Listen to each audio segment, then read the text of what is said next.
Okay, it's 6 o'clock. I will call the September 12th, 2022 Yellow Medicine School Board meeting to order. First item is Pledge of Allegiance. Pledge allegiance to the flag of the United States of America and to the republic for which it stands, one nation under God, indivisible, with liberty and justice for all.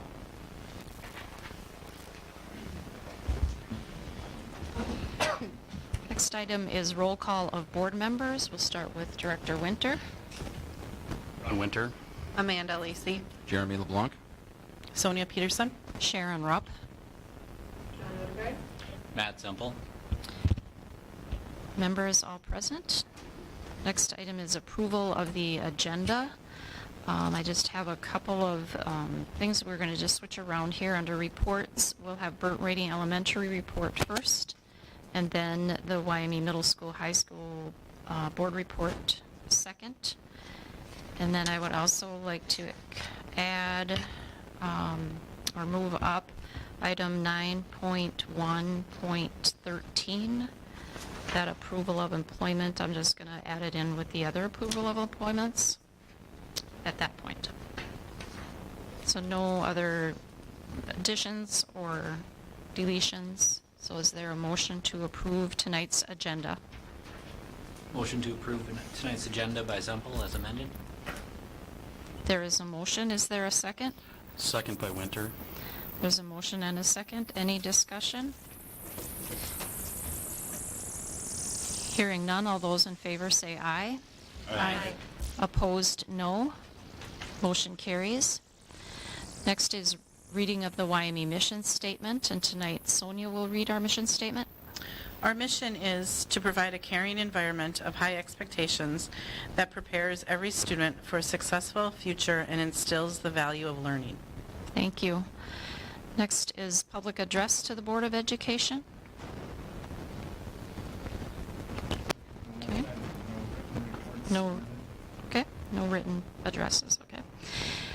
Next is consent agenda, item number 7, which includes approval of the meeting minutes from August 8th of 2022, approval of payment for claims, approval of the finance report, and approval of the enrollment report. Is there a motion to approve? I'll make a motion to approve. Thank you. There's a motion. Is there a second? Second by Odegaard. There's a motion and a second. Any discussion? Hearing none, all those in favor say aye. Aye. Opposed, no. Motion carries.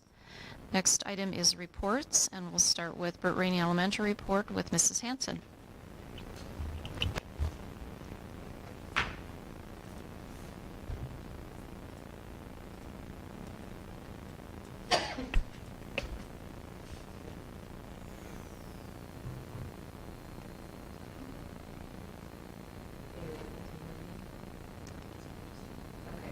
All right, well, good evening, everyone. I have just a few items on my board report. Back to school overview, a few highlights of our staff development days, which were 3 days. A couple things that kind of stood out to me. We had Ben Lisi in as our surprise welcome back. The staff loved that. Very much appreciated. It was great to see him. Had a fun message.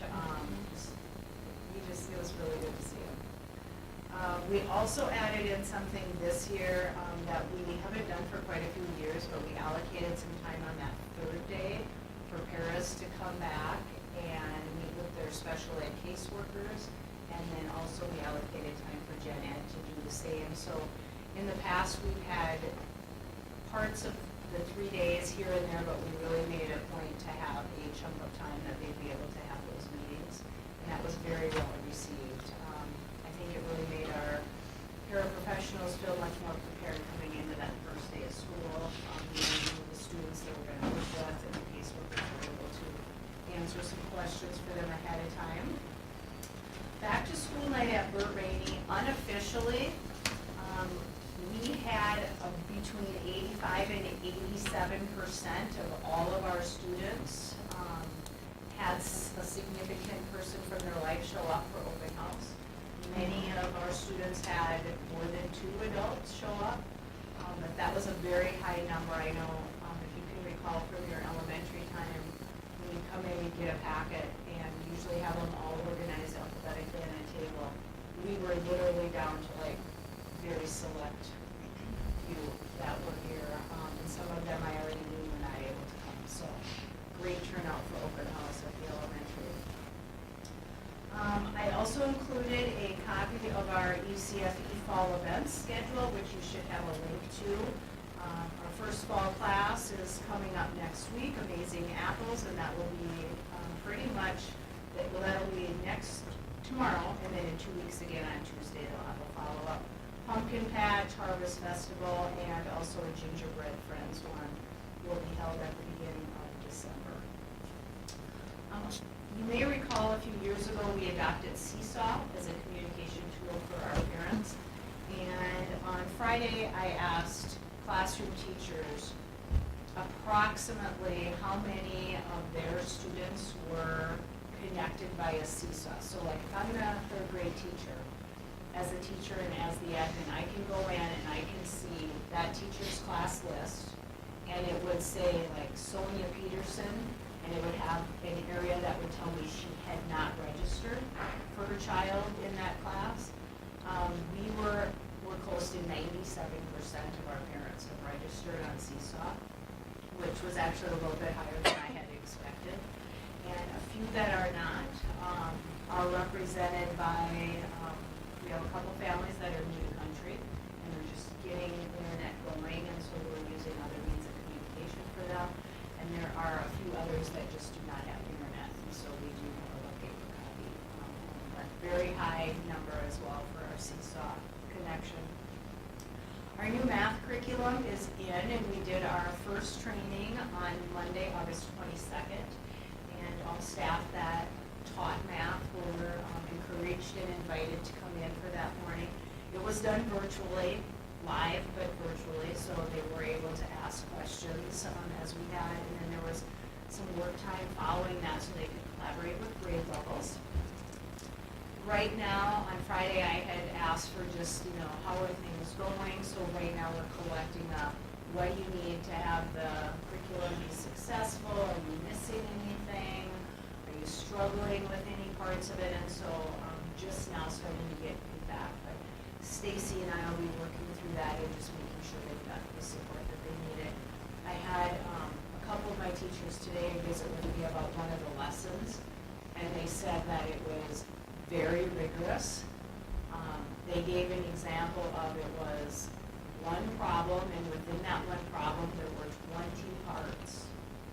And I said, wow, how did the kids do? And they both smiled and they said they did fantastic. They were able to keep up. Most of the kids did really well. So we're already seeing the transition possibly be smoother than what we thought. We did adopt a curriculum that was from the same company that we had previously, so a lot of the online pieces are the same. Any questions on 1 through 4 before I get to the playground update? Okay. So our playground committee met again today at 5 o'clock. I will say it was the first time I've ever been kicked off Zoom. It's now we're on a 45-minute limit, so it does make you, speed things up, but also a negative to that as well. But just a reminder, we have a committee that's made up of parents, staff, students, admin, we have a board member, and also a council member. And from my point of view, we have ironed through and gone through lots of details. Like, what kind of swing is this? What material is it made of? We don't like that kind, we need A or B. We've gone through, which parts are handicap accessible and which parts are not. I would say, and Jeremy is part of our committee as well, I think we're pretty close to finalizing a final recommendation to be able to bring to you. I will just wait to hear when you'd like me to come in and do a full overview with the committee. I know a lot of the members will want to come in as well, and we can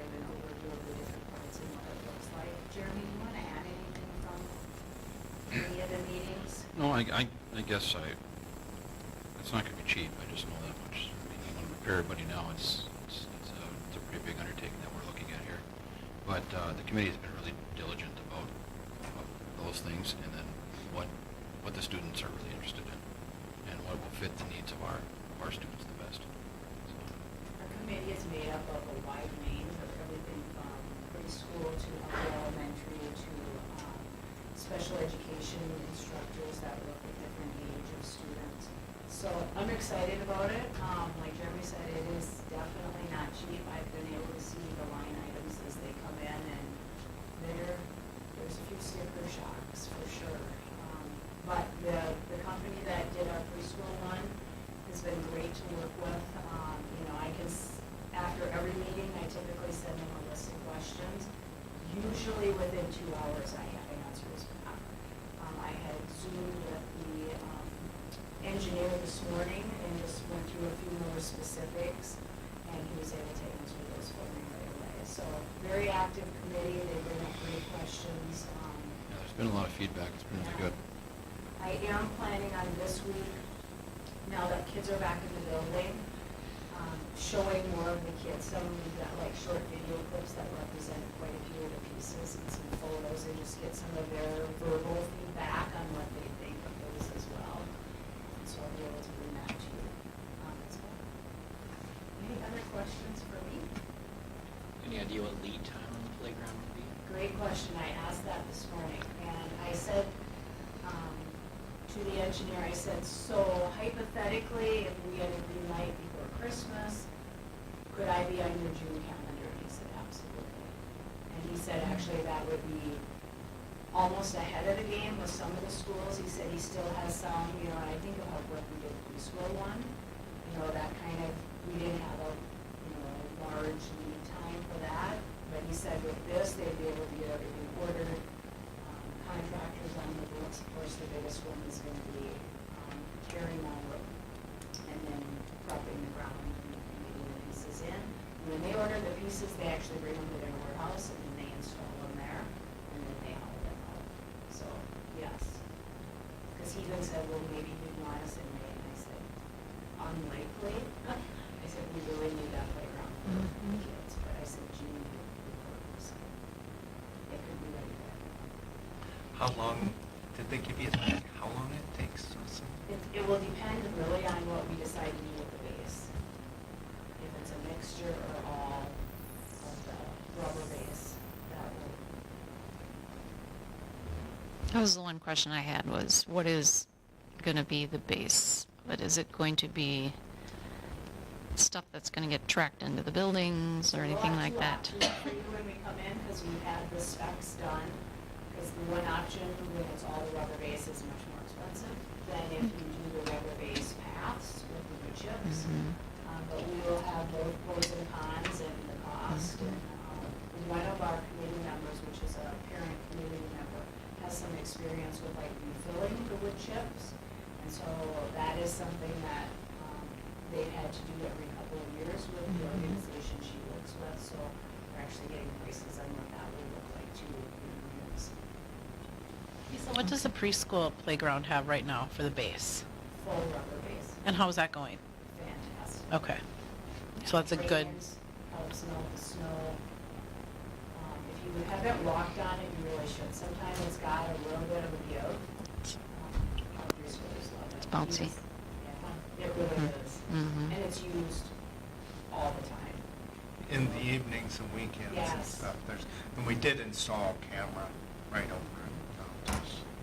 And people have been very respectful of it. I think I've picked up trash out there twice. And it was like a Dairy Queen cup and some other kind of garbage. Otherwise, it's been, people are taking good care of it, so.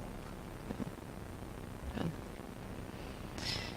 Did they feel any concerns of availability of stuff, product, material?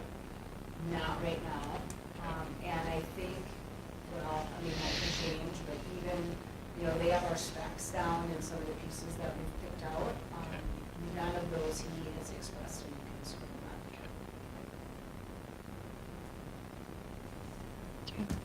Okay. And you've got some supplies that are needed at BRE. Yes. Could I announce those as well? Absolutely. Yes. For those listening at home, if they can fulfill these needs. The Burt Rainey Elementary is looking for spiral wide-lined notebooks, composition notebooks, and that would also be wide-lined? Most of those come wide, yes. Okay.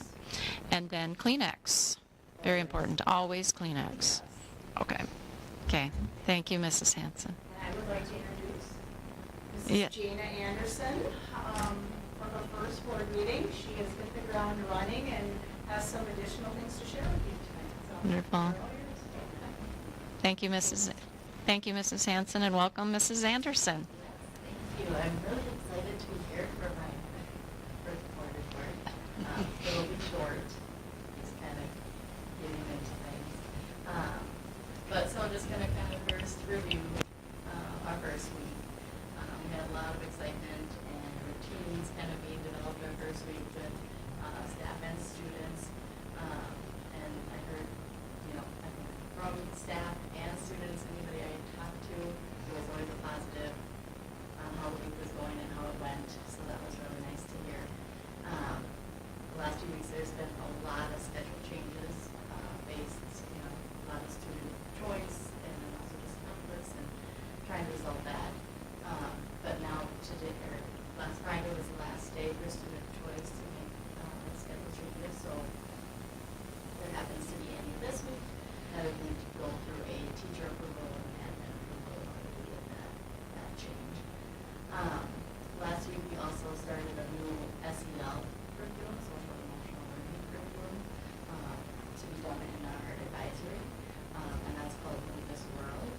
That was something that was looked at last year by staff, and essentially got the go ahead that they were interested in that it was good. There was area schools, or there are area schools that implement this curriculum, and they have found some success with it, so we're going to also see that. Then next week is our homecoming week, so I just want to cover a few things that we have coming up. The dress-up days aren't finalized yet, but we're hoping to get that done tomorrow.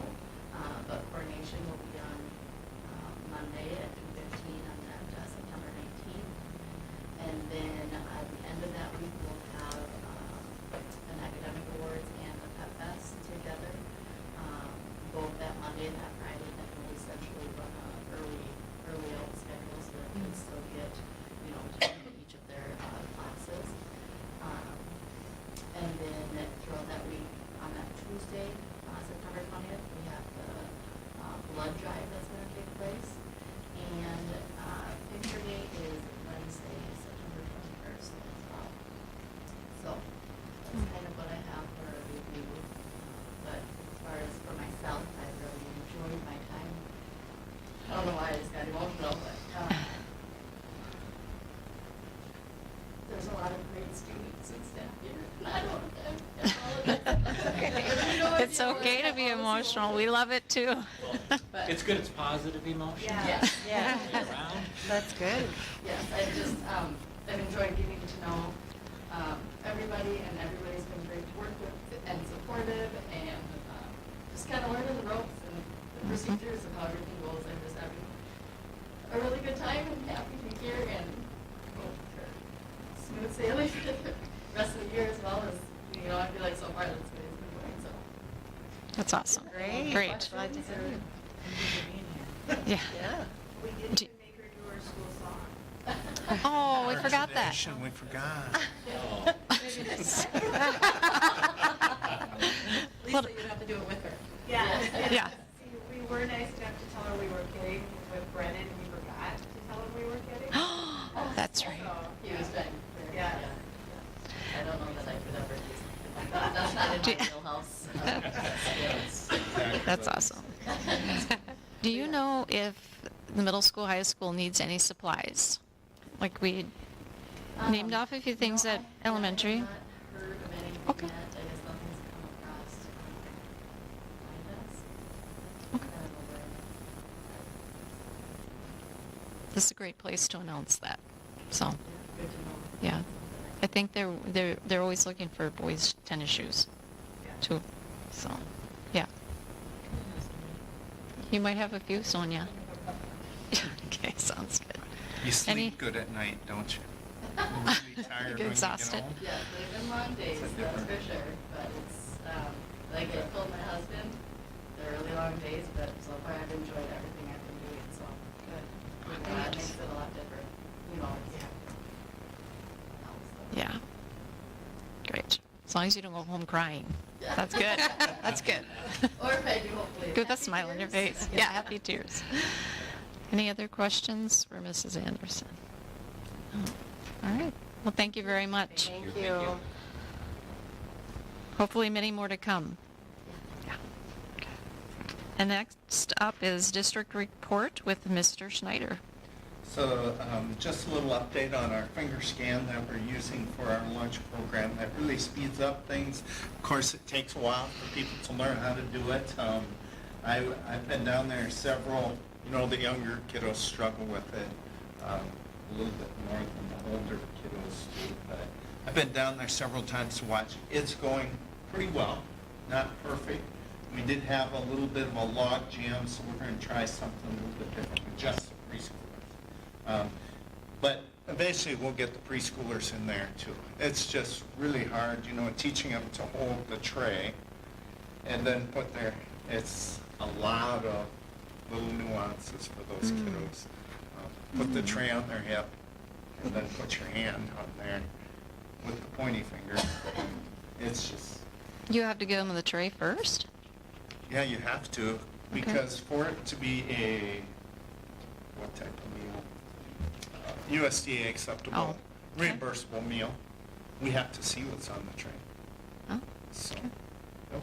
If they have extra milks, they gotta charge. And they have extra milk, so you can charge What's them for that? extra Gotta milk? charge for the extra milks too. They Yeah, gotta- that's true. Okay.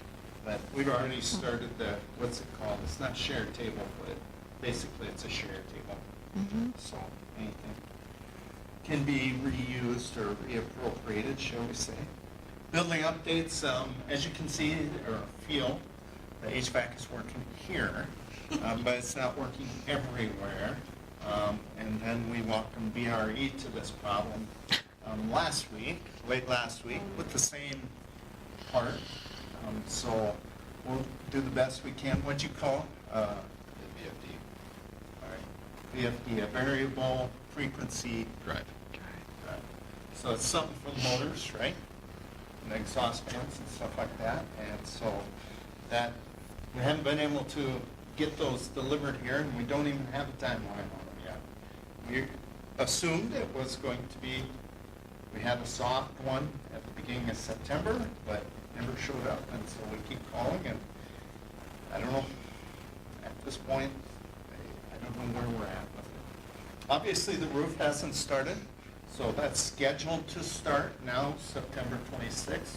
Number of different issues, some supply, some help of the person coordinating it, not Francis, but at Schwickert's. So we'll get working on that the week of September 26th. I called Bisbee's today then about the workroom in BRE. We're hoping to get that done over MEA break, because we'll need to close that break room and do it all at once. So next item I have is the Minnesota report card. You can go on there. We will catch you up with that or do a little brief, but a deeper dive will come with the world's best workforce report. But I encourage you to take a look at that. We also shared what's called benchmark reports with our teachers, so they can see. And a benchmark report takes a standard and breaks it down to different areas, and so they can get a little bit more granular or broken down results, so they can take a look at where the gaps in learning are, or where the proficiencies in learning are. And so that should be helpful. Minnesota student data privacy law, that's that information that the statute last spring caused us to try and address. We're still putting that together. We still have a few days to get that done going forward, but we'll do the best we can to make sure that's communicated out to our parents, and if any parent has a concern about it, just direct them to me for now. We don't have a true technology coordinator, so administrators, and then we have tech assistants. We kind of buddy that up, or kind of team with that, team work on that. Hispanic liaison, currently we have a half-time Hispanic liaison, and that's Melissa Jimenez, and I'm probably going to come to you, or I'm looking at making that full-time so we can provide the services we need. When I say services, it's not just about the kiddo. It's sometimes about the teachers and supporting the teachers. It's not just about language translation. There's much more to it than that. We just happen to have a great candidate, Melissa Jimenez, that can speak, that is bilingual. So we'll take a look at that. We'll continue to monitor it, but at this point, if things continue to progress as they are right now, I will move her to full-time Hispanic liaison for both buildings. Enrollment changes, so we continue to watch that. We have some students that have not reported to school yet. Understand that it takes 15 consecutive days before we automatically drop them. They may reach a point of truancy, but at this point, we're still trying to work with them. Some students just assume they can get into the ALC. Well, the ALC now is at capacity, so that doesn't mean that you automatically qualify for it. Well, you never did automatically qualify. But during COVID, we softened that up a little bit. Now we had to tighten it back up because we don't have the capacity at the ALC to just let any kid in there who wants to. So. School board vacancies, we had 2 people file. That means that we have the opportunity for a write-in campaign, and the 3 top vote getters will be the ones elected to the board. And so we're hoping we get, well, we have 2 that apply, Jeremy and Ron, and hopefully we get enough votes, to at least 1 vote to be a write-in. So if you know of anybody, have them start spreading the word that they're interested. So together we make a difference as a Minnesota State High School League program, kind of designed to impact school culture and the environment that surrounds high school contests and activities. If you recall, I believe it was last winter, there were some issues at some hockey games. I believe Belle Plaine and the Southern Metro School had some problems. That was kind of what led to the development of this program. So Jana and Tim Knapper have identified 6 students that will attend this. I believe it's going to be held on October 5th in Redwood Falls. So all the area schools will be sending people. A couple other things I wanted to highlight. You'll see that up on the top there for the staffing, I had 3 listings. A custodian, you're getting recommendation tonight for a custodian. Community cultural liaison, it's basically 2 positions, one at the elementary and one at the middle school, high school. The elementary one is half-time paraprofessional and half-time liaison. The one at middle school, high school is just a liaison position. And then we did hear back from Pellsby today. Taryn O'Hara's application for a Tier 1 license was approved. Kudos to Tara for just basically badgering them into it, constantly emailing them, and they came through today at, I don't know, maybe 10 o'clock, so you probably heard the earth move, because I have no idea. I'd love to tell you I had a backup plan, but there was no backup plan, so it was this or nothing. So we're basically sitting at a part-time gifted and talented coordinator that's based upon number of hours, and then a middle school, high school special ed teacher. We have no applicants for that position at this point, so that's why we move people around as we did with the backs position. All right? Just making sure. Sometimes throughout the day, I add things here. And I think I covered it all. Sorry. So Wendy, question? Any questions for Mr. Schneider? Sounds good. That means you covered it really well. Thank you for the report. Next item is celebrations and recognitions.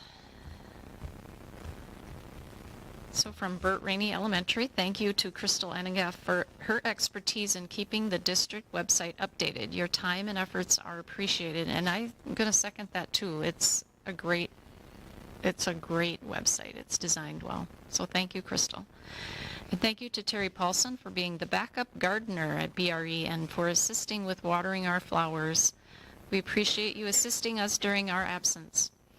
Thank you to Todd Reiches for helping ECFE staff get water access for our recent ECFE car wash. You are appreciated. And thank you to Francis Staub for working with many contractors to get all of our summer projects done and ready for the 2022 to 2023 school year. Your ability to coordinate with so many outside agencies and individuals is appreciated.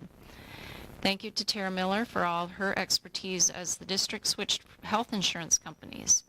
Your ability to answer dozens of questions each day and for assisting many of us on individual situations is greatly appreciated. Thank you to Angie Olson for running BRE's Bee Reading program this summer. Your ability to organize the program and encourage students to read is appreciated. Thank you also to Casey Finken for assisting us with staffing this program during the month of July. Thank you to Burt Rainey Elementary staff members who assisted with summer programming at BRE during the months of June, July, and August. Your assistance, time, and expertise is appreciated. And from the district office, a shout out to our custodial staff for getting the buildings and grounds in tip-top shape for the return of students. There were many different tasks that were completed that were done without much planning, such as power washing and painting, and all of it was done without complaints. So we appreciate our custodial staff. Okay. Next item is committee reports. We had one committee meet on August 22nd, and that was buildings and grounds.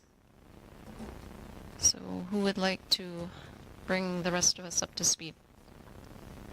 I guess for buildings and grounds, we talked about frequency of meetings and what would work. I think we settled on every other month. So I think we're going to go bi-monthly and see how that fits. As things come up, it seems with all of the HVAC systems going out and playground and other things that we're talking about, there's a lot of stuff coming at us, and quarterly just wasn't enough. We did a tour of the grounds, looked at the bollards and the gate. They weren't out there yet, but we talked about where they're going to be, and I think those turned out pretty well compared to what you explained to us. We reviewed the delivery door for the janitors and how that situation might work, so we discussed that a little bit. And then just looked at like the parking lot, and we took a look at the track and just various parts throughout the building, just took a tour and stopped at the football stadium and looked at the steps, which turned out pretty good, and discussed the pressure washing of the bleachers, and then we also discussed the city softball field, changes they could be making there, and what we're looking at for bringing that up to Title IX compliance, and then also discussed the vehicle inventory. We're still waiting for. We ordered a Toyota Sienna van, which we're on the waiting list for delivery, but Toyota deliveries are really slow, just like all manufacturers, so we're not sure when we're going to get it. It sounds like we're 10th on the list now, up from 15th. And then the car that we had, the Ford Fusion, is past its 10-year date for, we can drive it with staff, and we can use it for driver's training, correct? But we cannot put students in it. Federal motor carrier rules for student transportation, the vehicle cannot be 10 years old or older from the manufacture date. So the car is now out of commission to transport students. Our silver Chrysler van is going to be coming up due next year. So we discussed options there and we'll continue that conversation. So is that why the van was ordered now? This might take that long, or? Well, we didn't think the Toyota Sienna van was going to take that long. We were hoping to have it before the car. Certainly Oh, okay. Okay. with the backlog of. So it was replacing the Fusion, not the, Correct. I see. Yeah, Okay. we're coming up almost on a year after we ordered them, I think, or late October. Okay. How about the gate between the buildings? Yeah, you Is there should any- drive that- down there sometime if you Well, haven't seen it. I'd Is take a it, look at it. is it going to be always closed, always locked, or what? Is there, Yeah, the intent is that, yeah, it's going to be closed during the day. It Okay. only has to be open for garbage, because unfortunately, we gotta put our dumpsters right in between the buildings. Okay. So, and ambulances for Yeah. football fields? yeah, Okay. football events and Okay. stuff like that, but we really struggled. It came to a head this summer when, I believe it was it doesn't matter who the vendor was, but a vendor was passing in between, not thinking we had school, and almost, I mean, it was close to hitting a kiddo. And it's just, I had received a lot of complaints, and finally, just, right, wrong, or indifferent, I don't know that I got a lot of approval.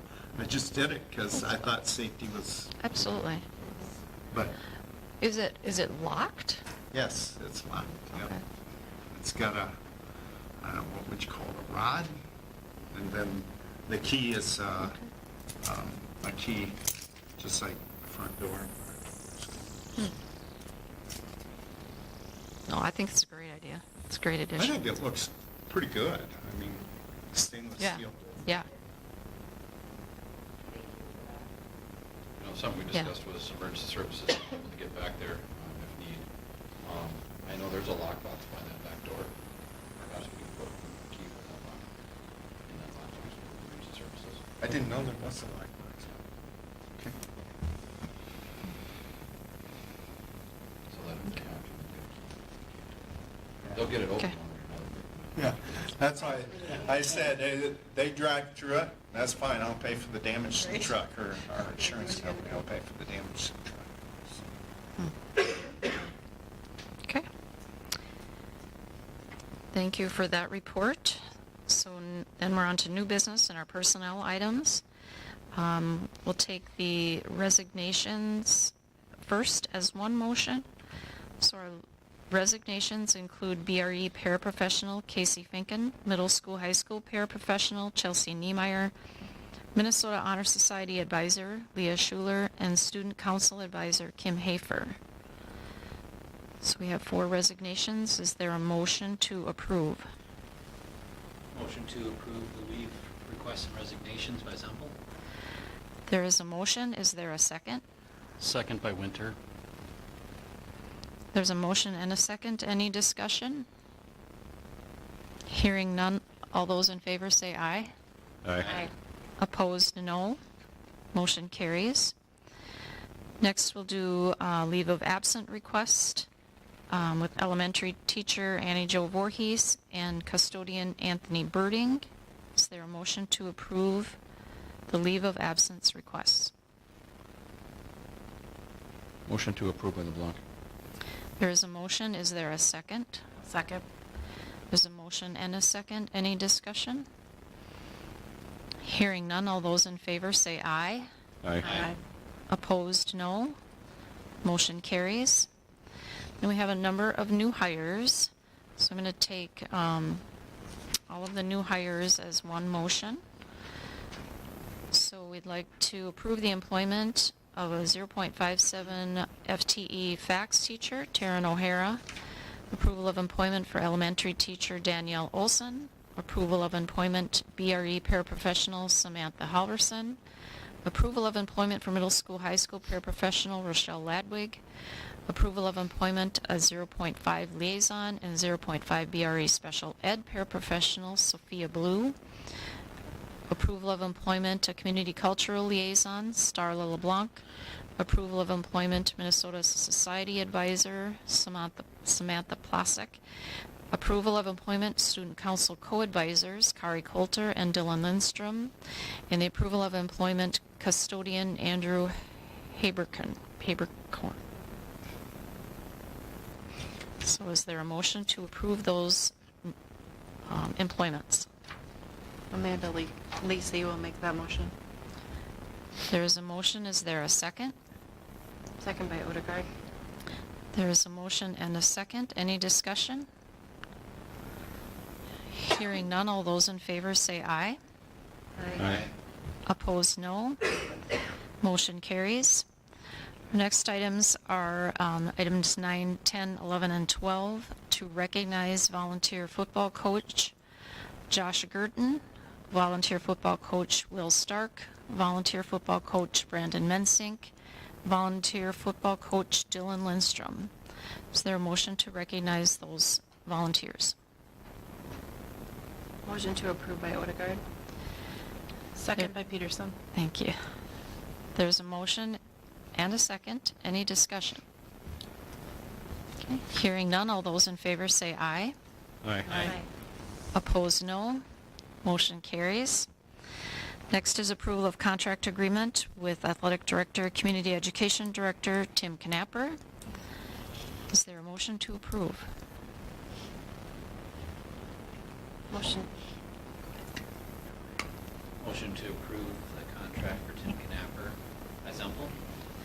There is a motion. Is there a second? Second by Odegaard. Thank you. There's a motion and a second. Any discussion? Hearing none, all those in favor say aye. Aye. Opposed, no. Motion carries. Next item is certification of the maximum preliminary levy for 2022, pay 2023. And we set this at the maximum preliminary levy? That's 'Cause, correct. And 'cause- just a little background information, what was about 15,430, they updated it. So, it's off by about $12,000, not in our favor, but Hmm. who knows? Maybe a new person there will, not Jeremy's fault. They will catch some other errors yet too, so.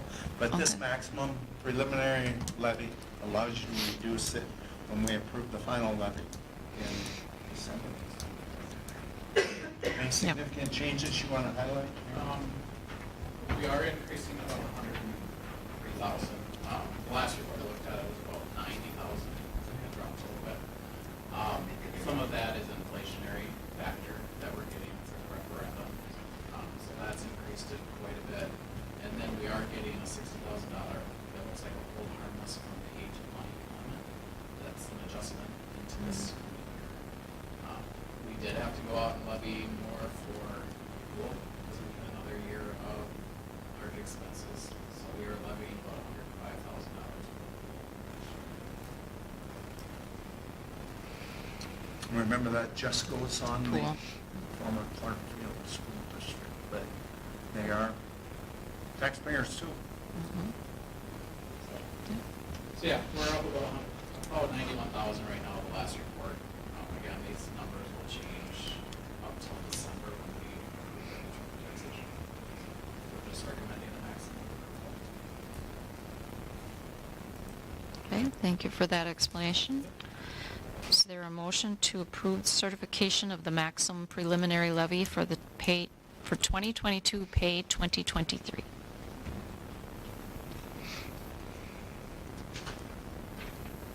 Motion by LeBlanc to approve. There's a motion. Is there a second? Second by Winter. There's a motion and a second. Any discussion? Hearing none, all those in favor say aye. Aye. Opposed, no. Motion carries. Next is designation of December 12th, 2022 at 6 p.m. for the Truth and Taxation hearing. And this is an annual requirement. Is there a motion to approve that date for the Truth and Taxation hearing? I'll make that motion. There's a motion. Is there a second? Second by Zempel.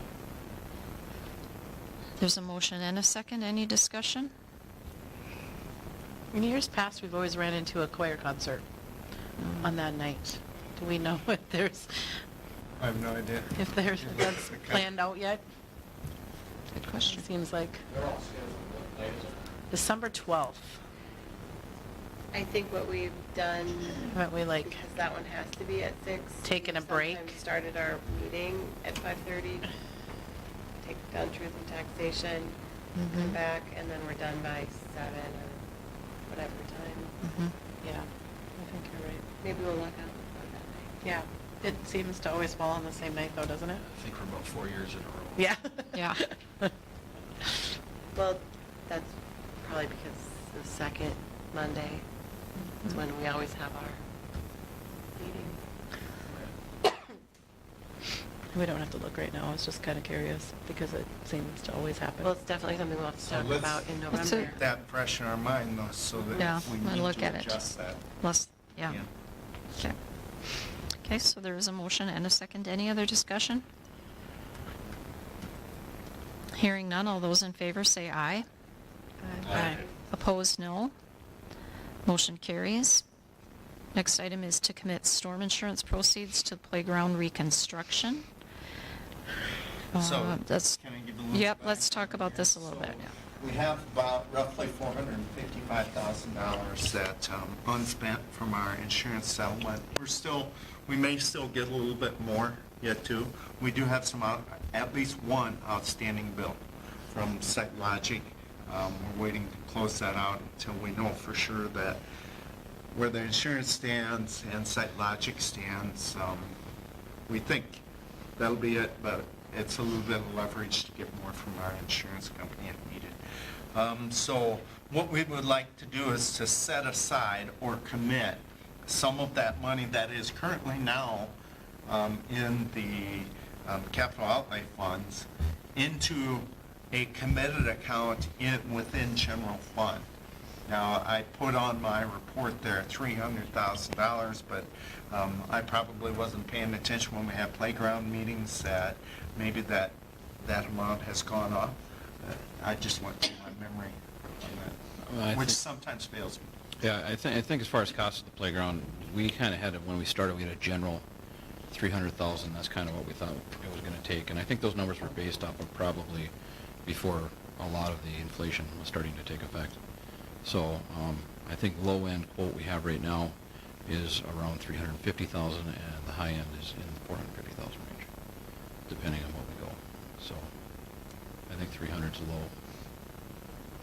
Now, we can, so the rest of the proceeds will stay there as capital outlay fund, whatever that final number becomes, right? We can then move, as long as we designate, we can move things to the general fund from capital outlay. Or say, I don't know, Target has a big sale and we get a cheap playground, we have $100,000, we can move it back if we need to, all right? And there's no reason, there's no law preventing us from spending general fund dollars on capital outlay items. A great example is technology. A few years ago, or my second year here, I believe we spent some general fund dollars to get us caught up with technology. So we can do that. We just want a clear path for our auditor to know what we chose to do.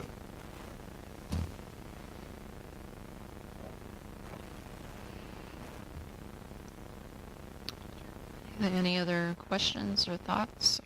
Or otherwise, More of an accounting procedure than just to clearly outlay that instead of doing it later. I guess these were funds we weren't expecting to have, which is why we started going down the playground review path to begin with, knowing that we needed it. So in my mind, I would just say take all the funds and dedicate them to playground. And if we end up not using them, then we can transfer them back. That'd be my gut feeling. I don't want to speak for the rest of you.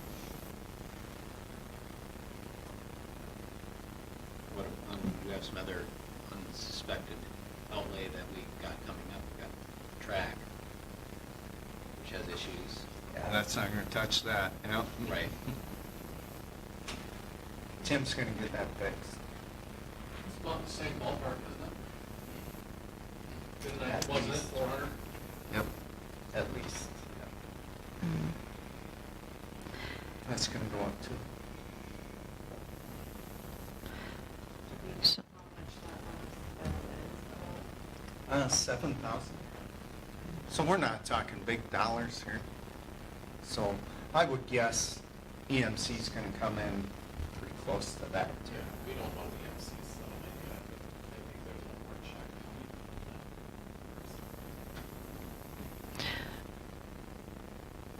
So what fund is this in now? Capital outlay. It's in capital outlay. And that's okay to move it to general? It's a committee. Yep. We've talked with the auditor, and see if we can go ahead and get it. Okay. That's acceptable to do that. Well, and I think what you're doing is you're just basically saying, this is what that amount of money is Mhm. going to be used for. Mm-hmm. Just committing it to the playground.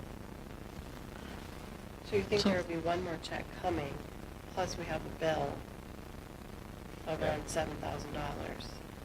So this 455.59 is probably going to be bigger, a little bigger, because there's another check Plus, coming. we're gonna expend some out of capital outlay to get to that point too. That's why I kinda left a little in there. I have moved enough to cover the bill that we know is still coming. So that he comes out of that. So what we're, if we have this without EMC's. So it would go up 450. Well, just hearing from the committee that 300,000 isn't going to, is too low, I would be fine with considering committing more, you know, if that's the recommendation of the committee, if you're in agreement with that. Mm-hmm. How much should we get from the golf thing to, for the, just for the playground? I was actually just getting. Because didn't you do 7,300 for I was food, gonna guess 65. for healthy snacks? So not a big, I mean, it's very, Was it 65?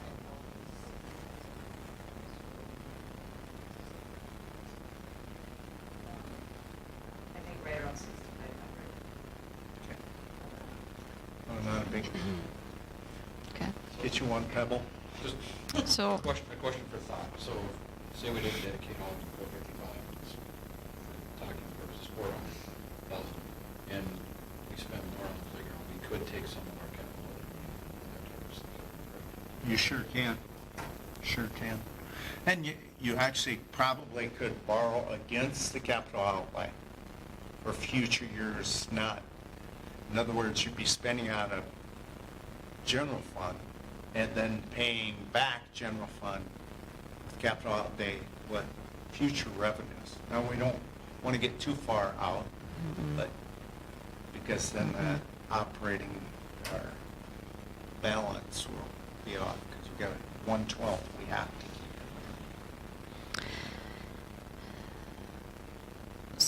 So we're looking for a motion to commit storm insurance proceeds to the playground, to commit that to the general fund. And if, so we're looking for a motion that would include a dollar amount to commit.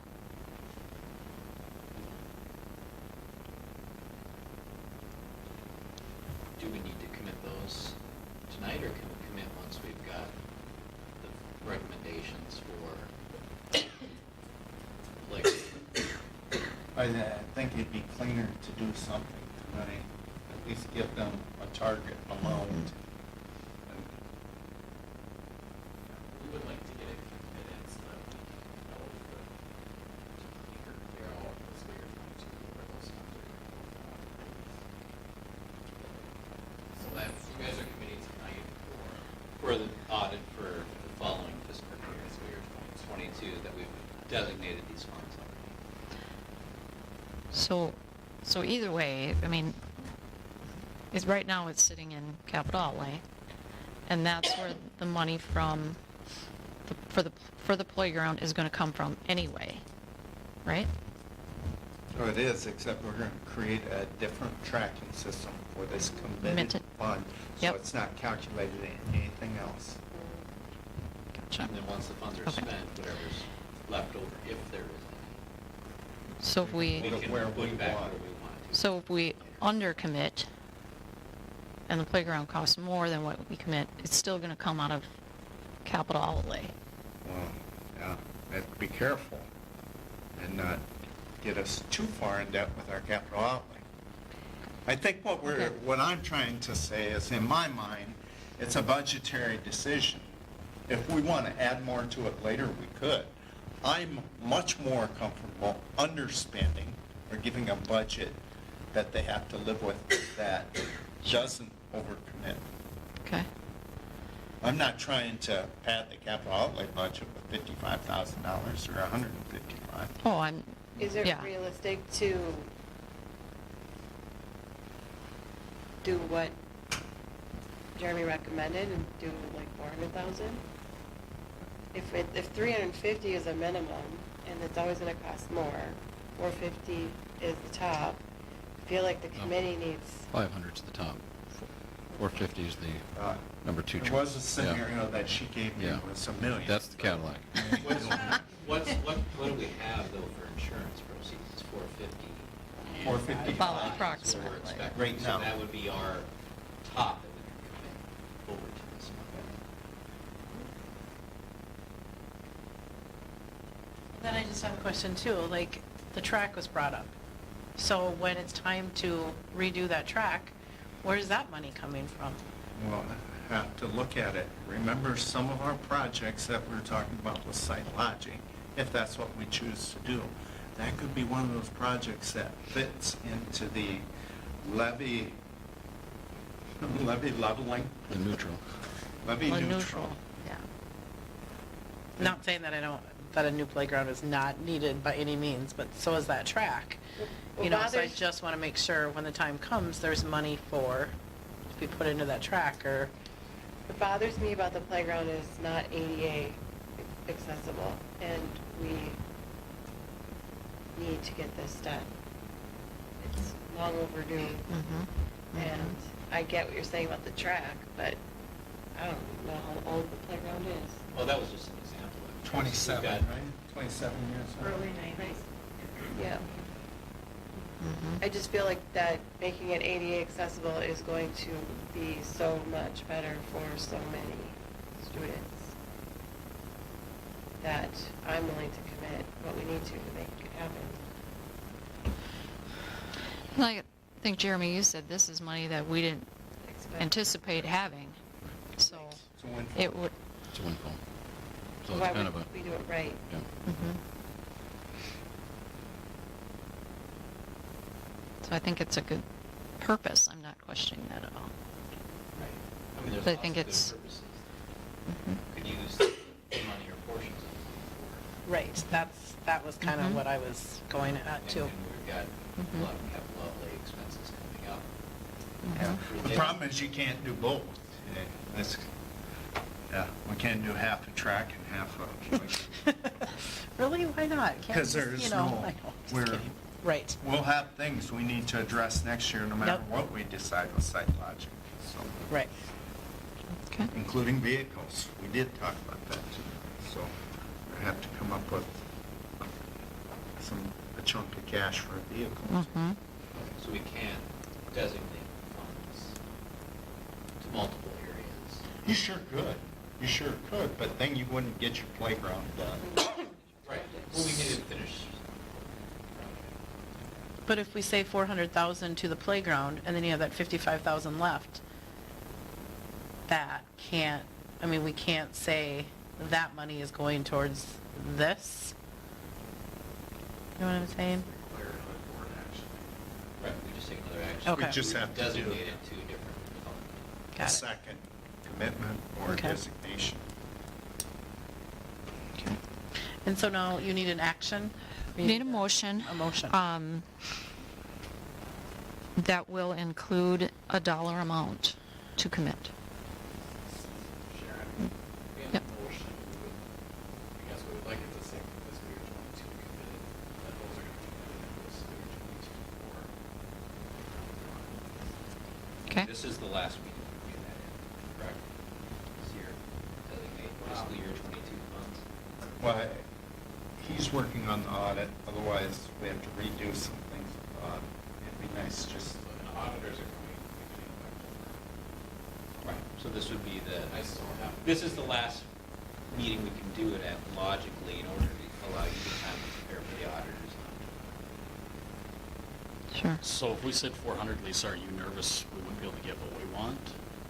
Or, I mean, is that going to affect whether it's wood chips or rubber? Is that going to affect? So we can decide if we want wood chips or rubber later and redesignate the funds, but if we designate them all tonight, that eases the audit. Yeah, but I mean, a large chunk of it would be designated. That would be fine, and then you guys have got to go if you're looking for, then you just another board action for.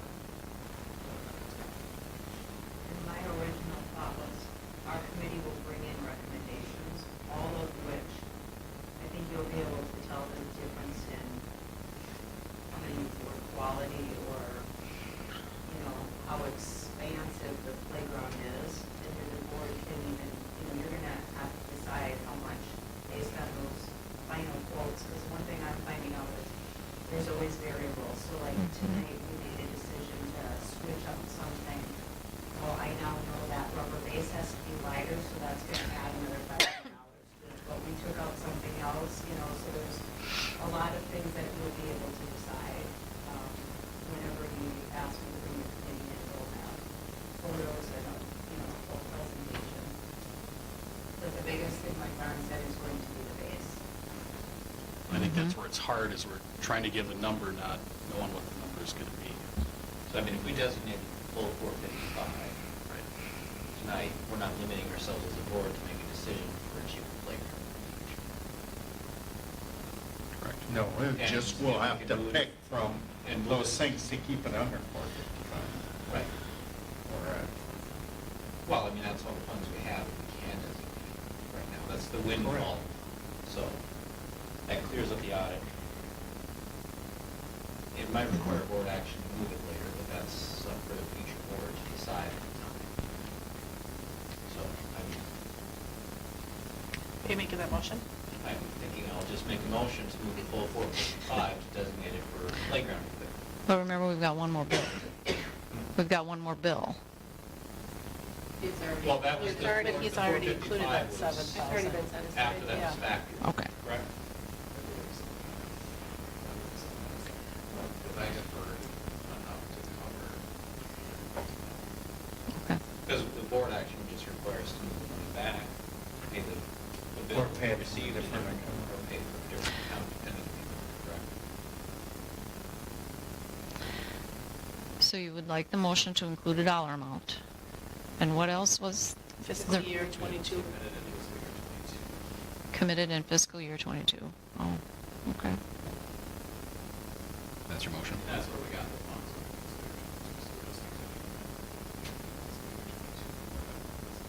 Okay.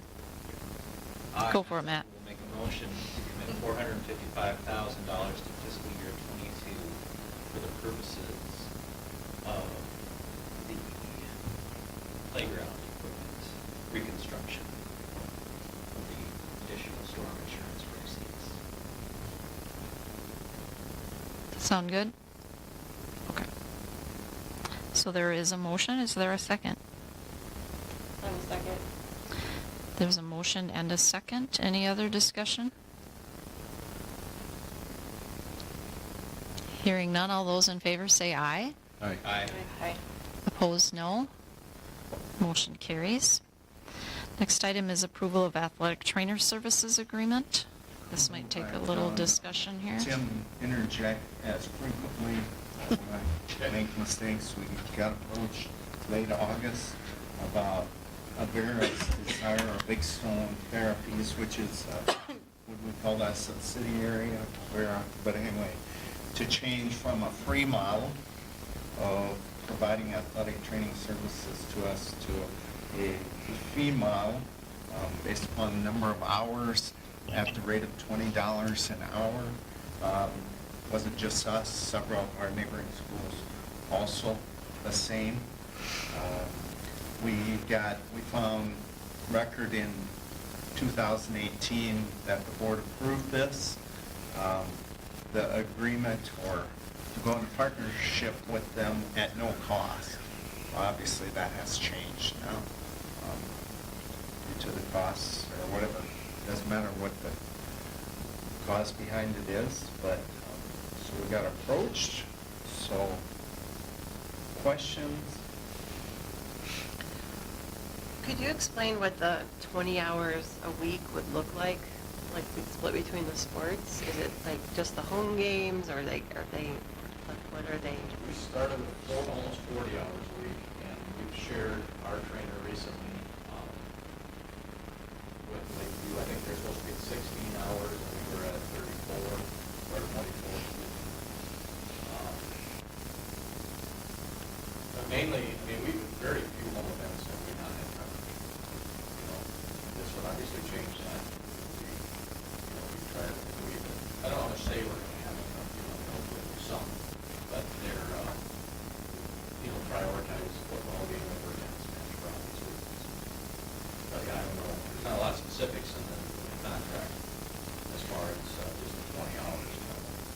Obviously, all the schools want event coverage. We don't want them sitting here on a Wednesday afternoon, Right. There's some paperwork and stuff that she does do, but for the most part, you don't want her events covered.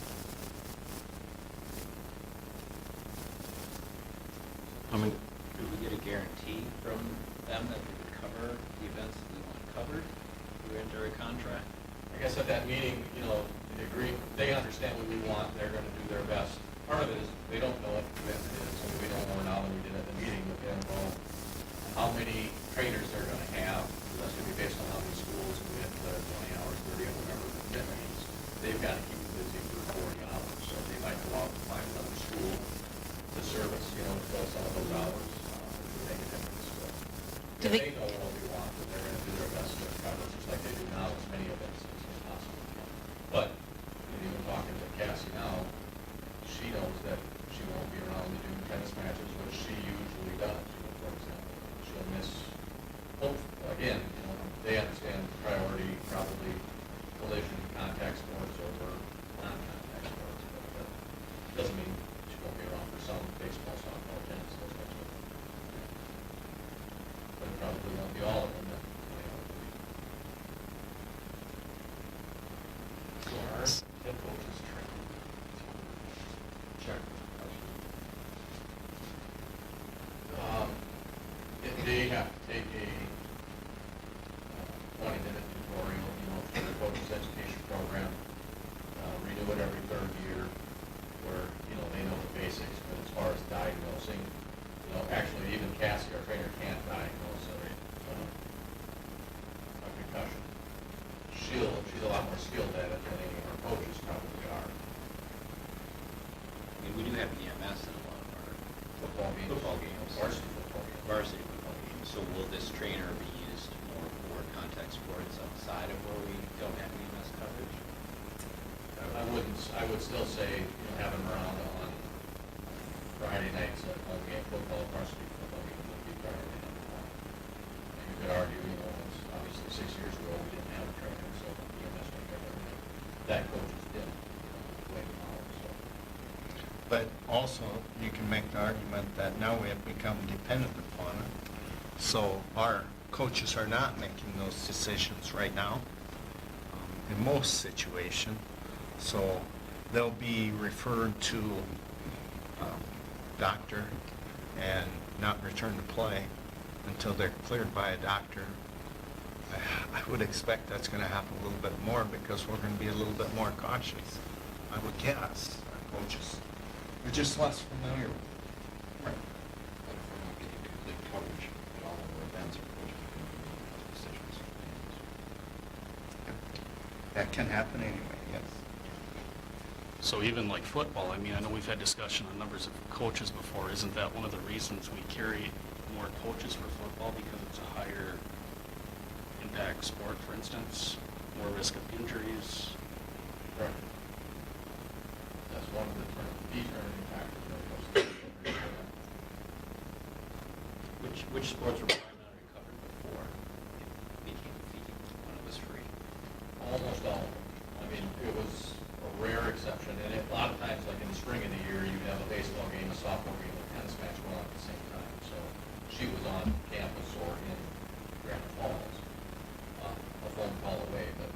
physically only have one event.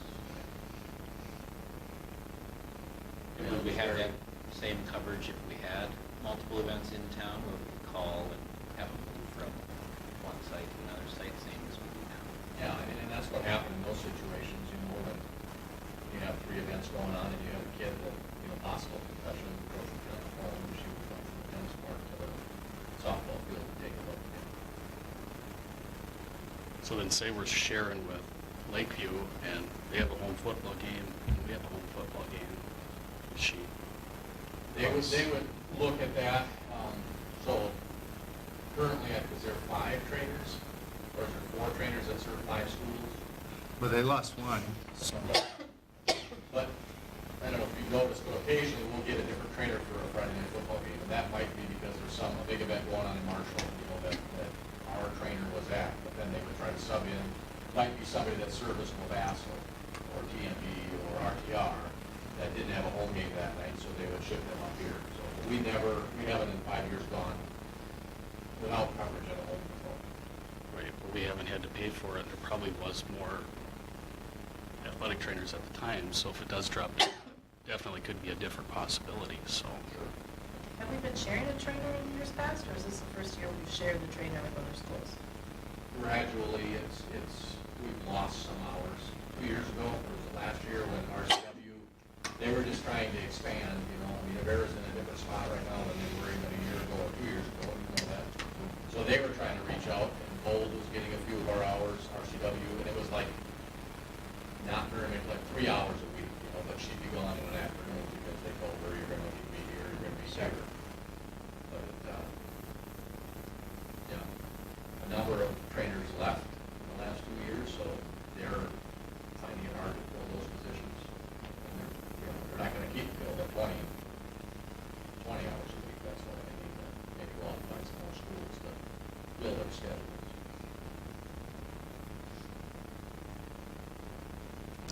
So they'll bill us monthly. Monthly? That's what the agreement says. Correct? Well, and our hope is, So- what Tim and I talked about, is we would not have coverage change in July, August. That would, We just don't need the assistance for strength and conditioning. Are they here now Because- for that? They Yeah. were, because she was Okay. full-time. Yeah, they had to fill her time with something. Okay. In summers when But she was actually quite don't- helpful. Sure. Because we they have gave someone us an else for extra that? body for strength and conditioning. And remember too, we don't have a lot of interest from female coaches to supervise that, and she was willing to do that. So, don't we already have someone for that? Hire someone for that? yeah, we're not proposing this for that. We Okay. hire someone, and she was never hired by us. It just filled her schedule. She was just a free bonus that we got in the summer then. Correct. The Vera was covering it. I think it's been a nice addition to have Big Stone part of Innovera, this partnership. I mean, when it came up, it was a great opportunity to, you know, keeping students safe, and if I'm fine with it, if you think, it's unfortunate it's not free anymore, but part-time versus nothing, to me, makes more sense, and letting you guys negotiate. I think it would be hard to see it go away completely. Mm-hmm. Is the contract for a year? So, yeah. Per school Well, year? with a 60-day opt-out. Yeah. So if we found we didn't get what we wanted, So we'll The only, party can back out 60 days. and we'll only be billed for the hours that are provided? Not 20 hours a week, week in and week out? We asked for that, you know, there might be a week that we need 25, we get 25, the next week it might be 15, or, you know. But, you know, I think what we're doing is, and what most of the schools are doing, is committing to 20 hours a week, basically $1. Yeah, so our intent, we just gave you the hours and the weeks to give you a basic framework. Our intent is to commit X many dollars to this. And we'll have to work out how that can be served. It's a little bit of an art of negotiation too. So we might not be able to say, we're always going to They give might- 20. They might not agree That's what I'm saying.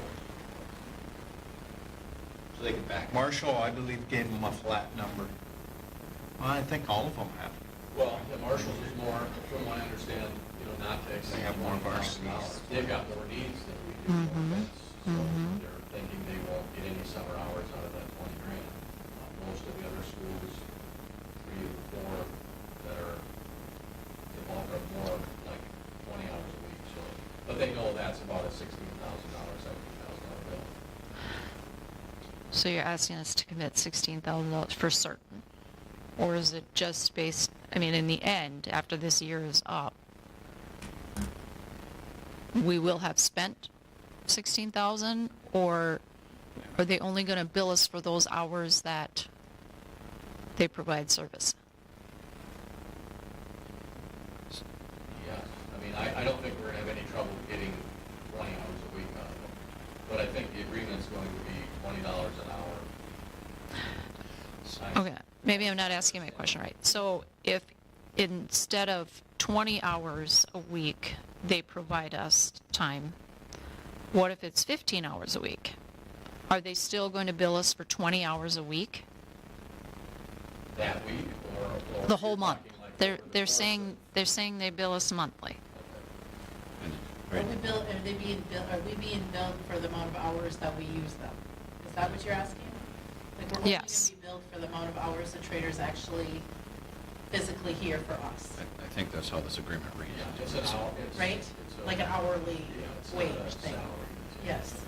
So, So she's here. Avera agrees to bill district monthly for athletic trainer services. Based on hours utilized, right? That's my question. so we're just hypothetically saying $16,000, because it's not in this contract that we're capping at $16,000. Did Marshall? It could be. Did Marshall add a cap to their contract?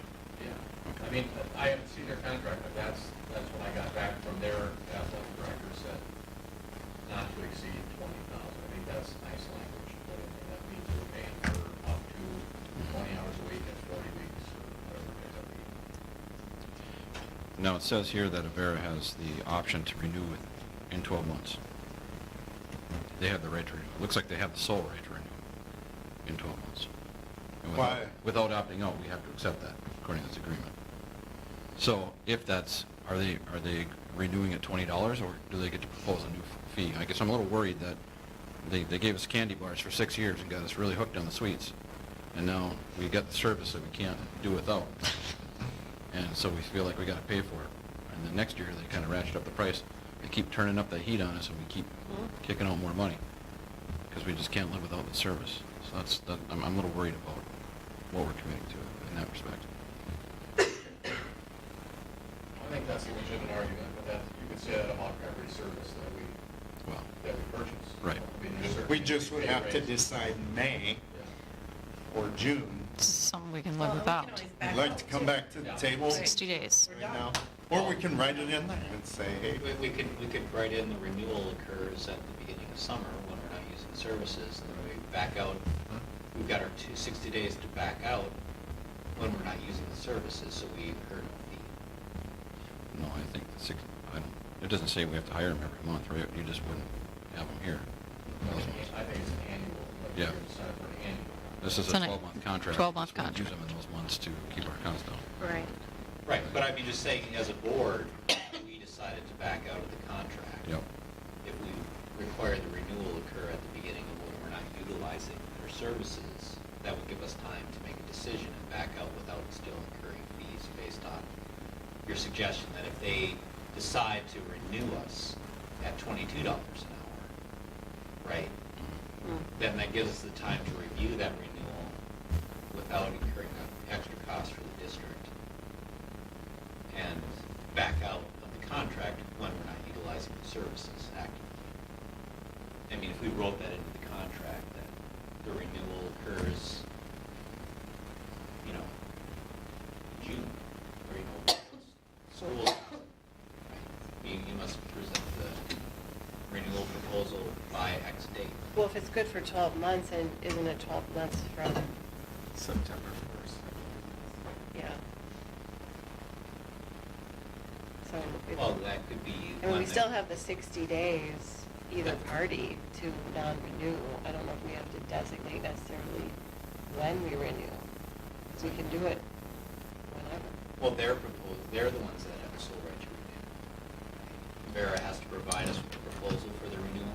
No, they just have to send us a letter saying that we choose to renew this agreement. Right, so that we Before it need that, expires.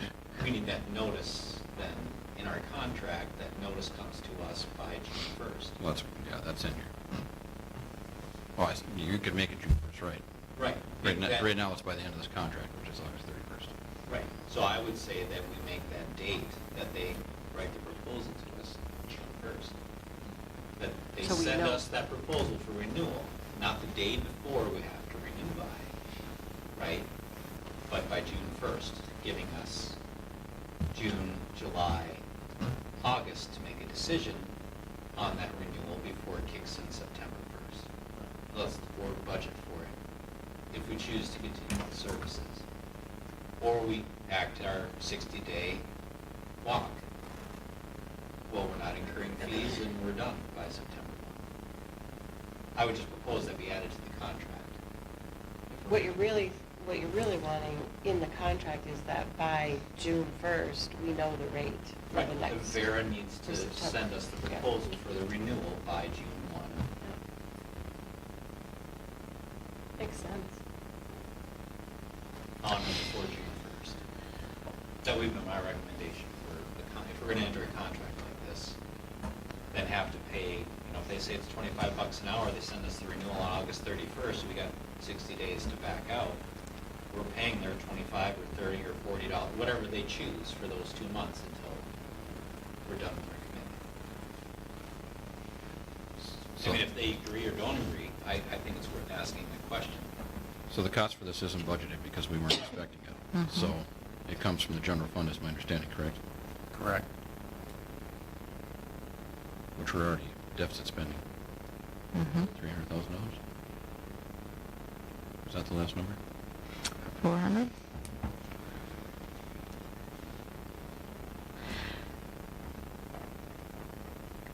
So can I ask about the signage also? So I know back when we first agreed to their training services, that we were to provide them with a space for their sign. Advertising. So can I ask about the other signs, like on the football field? Are those then, those businesses that are advertising there, are they, Providing Per- services for us? yeah, are they providing services, or do they pay for that place? They paid for it. So they pay for that place? That was part of an advertising agreement between those entities. Okay, so now we're gonna ask Avera that it's free, and yet we're still paying them? I mean, you know what I'm saying? Yeah. No, that, Two things, they've paid for a sign up there, Avera's given us 5 years of training services, 40 hours a week for $0. They're asking us, Well, in a, before timing, to pay for half. So this $20 is half of what it costs them for, and Rich can vouch for me, they know how inconvenient the timing is of this, and they were sheepish about asking, but if you know what's going on with Avera, this is a tiny sliver of money they're trying to save. So, yeah, I mean, it's not great, but I don't think we're getting taken advantage of by Avera, a real big some of their fees. they're The other- trying to, I think they're trying to buy time. Really, they are. Yeah, they're trying to save and, they're trying to keep ATs busy enough so that. I guess I'm just concerned about, the other businesses there, that they also paid for that space, Well, right? that Am I sign saying out that? there wouldn't be part of that package. Don't they have a sign in our They gym? used to have a sign in the gym. They used to have one actually that hung on The fence the at the ball field fence. fence. That made it for about 2 years, and then the weather Yeah. tore it apart. So that's got nothing to do with that current Then sign. aren't you talking too about like the scoreboard? Like the scoreboards, you know how they, In the Scoreboard. gym? Yeah, yes, the video boards. how they, I don't wanna say donate because that's not the word I'm No, looking for. it's all part of an ad package. Exact, the They ad buy. packages, and Avera gives to that too, am I correct? Avera has been moving, which is the Yes. highest. So really, they're paying for that sign, you know, in that way too. But this says, And they're still paying for this as well by subsidizing 50% of the cost. Right. so does that need to be in this agreement then? Like, in 12, Yeah. Do you want really something like an ad thing tied to a contract? Because like that's this? different. This is on their end. They want two things. They wanted to hang signs, and then we were supposed to occasionally pregame, they had a candle Yep. announcement about how Avera was a proud sponsor of St. Sports and providing capital drink services, which we do. Right, right. I mean, at $20 an hour, 20 hours a week, they're paying at market level for any advertisement. Pretty close. I mean, Oh, yeah. You know, They- I mean, they're they- definitely- They've purchased that. They're- besides the purchasing of it, I mean, for what they want in their contract, they're more than paying us for it, for representing it to any other business in town, right? That might say, well, how come Avera gets this free spot when you're paying them to do a service for you? Well, Exactly, that's, well, exactly. Right, the argument is, we're only paying for half the service. They're subsidizing the other half. An athletic trader does not cost $20 an hour, right? No, no. So they're subsidizing the other half. They've paid for that ad space, right? Being part of a contract, I think that's easily justifiable to any business in town. That Avera is probably paying more than any one of them did for that sign on the football field, or for the announcement that they have for their sponsorship. That's a lot of money for a year, 20 hours a week for 40 weeks. I They've mean, probably got a couple 15,000. $100,000 invested in the last 40 years. Right. Yeah. But yeah, and I don't know that matters, but once you buy one of those football field signs, like once you advertise at the room level, that stays there. You know, we're not ripping it down and pulling something to $1,000 or even a $500 level. The extra 500 is there by the sign hanging. So I would say it's justifiable, even in the contract, for any business that questions it, or any community. And they're providing the signs, or, Yeah, as far as the contract goes. As far as the that's contract. minimal. Yeah, they Right. actually provided the signs. yeah, that doesn't Yeah. incur additional expense there on our behalf. Okay.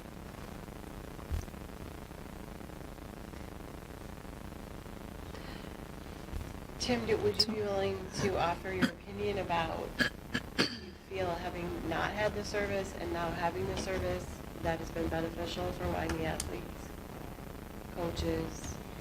Yeah, I mean, it Or do you feel like, definitely takes a lot of, a number of things off. Coaches, plates, takes, just the concussion management piece used to kind of fall in my office, and it is time consuming. She does an excellent job. Follow-ups. Now, with that, we probably diagnose more concussions, which is a good thing, with a trainer being around versus not having one. Yeah, it allows our coaches to coach. It's pretty easy to, where you had a kid break his collarbone the night of the football game. That would have taken one of those coaches off the sideline at least long enough to get mom, dad, somebody down there to transport him to the emergency center. She took care of it all. Brought him in, diagnosed it, wrapped him up in ice, came out, talked to the parent, off to the hospital. She did a nice job. Yeah, excellent. Yeah, and the coaches weren't even paying attention. I mean, they were doing the game, which they should be doing, not having to spend the time with that one particular player. So she really did a nice job That same thing, tonight. 5 years ago, the kid probably would have sat there with a broken collarbone on the bench till the game was over. Right. And or unless mom or dad was there. Exactly. About it, say, Yep. "Hey, I'm gonna take him." So yeah, could we do it? Absolutely. Do we get a lot of bang for a buck when it's $0?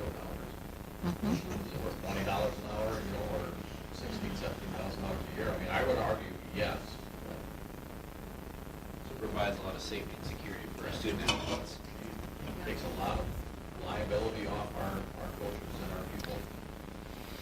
Everybody that we had, actually all three trainers have been very good. Actually, there's number 9, it says, in the case of a claim against Avera, it's the students or the district health insurance liability coverage.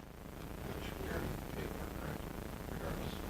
The liability insurance, we, as a district, have against Avera. Well, against. In the case of a claim against Avera for care or treatment rendered by an athletic trainer employed by Avera, the student's or district health insurance and liability coverage is primary. Isn't So they're not taking any liability for any mistreatment. Avera. Yeah, they're taking it all. No, they're not. Not according to No, that it's just sentence. saying primary, it doesn't mean nothing. It just means primary would go first to the student's health Yep. insurance or the schools. Yep. Because I was talking more about, because that was one of the first questions we asked was liability, and we used the word Yep. liability. Mhm. Bluestone, or What- Bluestone has assured me that they cover the liability insurance for, maybe it's malpractice, or if you don't diagnose an injury incorrectly, or doing something that they shouldn't, but that's not on us. And that's what they, So the district expressly agrees to indemnify and hold Avera harmless from any and all damages to persons or property from any other claims, liabilities, costs, or expenses resulting from acts or omissions, including default or negligence of Avera. Can you read number 7? I mean, that's what Ron's trying to point out. Number 7 covers our stuff. So which one holds true then? Well, one's talking about malpractice insurance, with 7.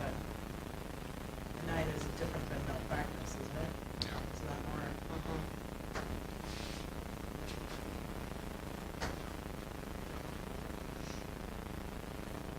I mean, basically, anybody can get sued, I'm sure. Number Yeah. 9 is, Doesn't matter if it's in the they contract or they not. deliver some kind of care and somebody files a suit against Avera. This is basically saying that they're gonna do it, they're gonna carry malpractice insurance, but they also don't wanna be named in a suit.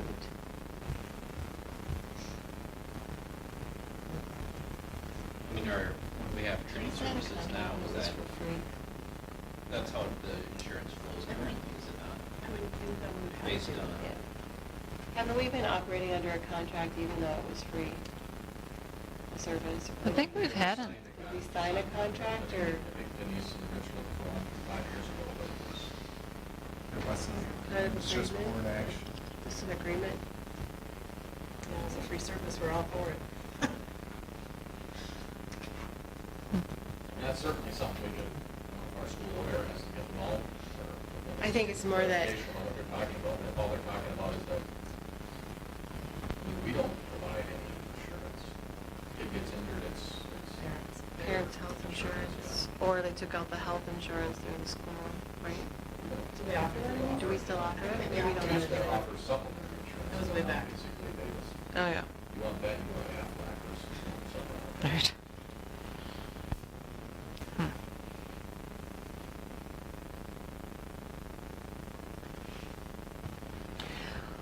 Well, the proposal was that if we are open to it, that we allow the superintendent and the athletic director to negotiate the contract. And if we have these questions, I think if you clarified them, I mean, as I said, I think it's worth trying it and seeing. I like the idea of giving us that 60-day out window. We don't know what it's going to look like. It's going to look different. It might work out really well, and Yep. it might be great. I'm a little hesitant to just say no, and then we don't have it anymore. I mean, we had a football game at Minneota on Friday night, and their athletic trainer was on the field, and we did have a potential issue student, and it was nice to have a qualified trained person. That's just my opinion, but I think we have a lot of contact sports, and student safety should be important.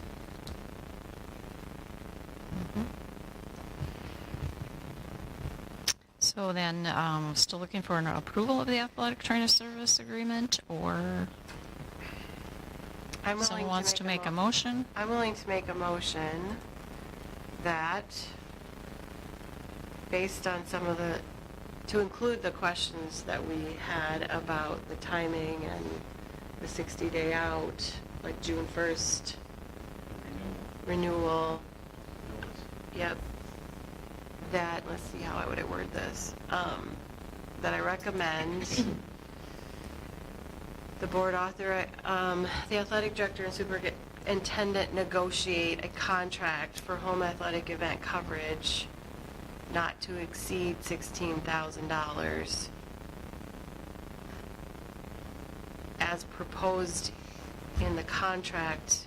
However, some modifications to include clarification of the liability piece of that contract and the renewal notification by June 1 for us to have,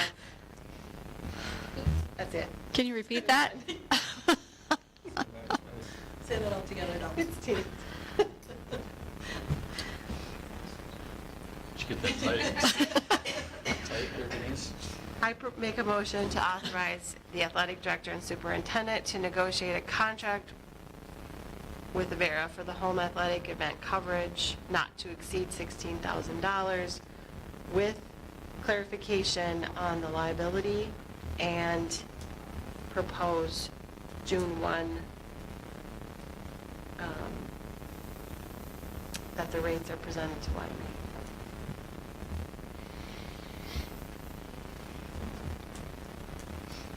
Okay. There is a motion. Is there a second?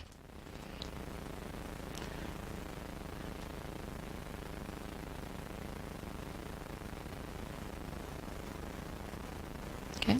I will call 3 times requesting a second. There is a motion. Is there a second?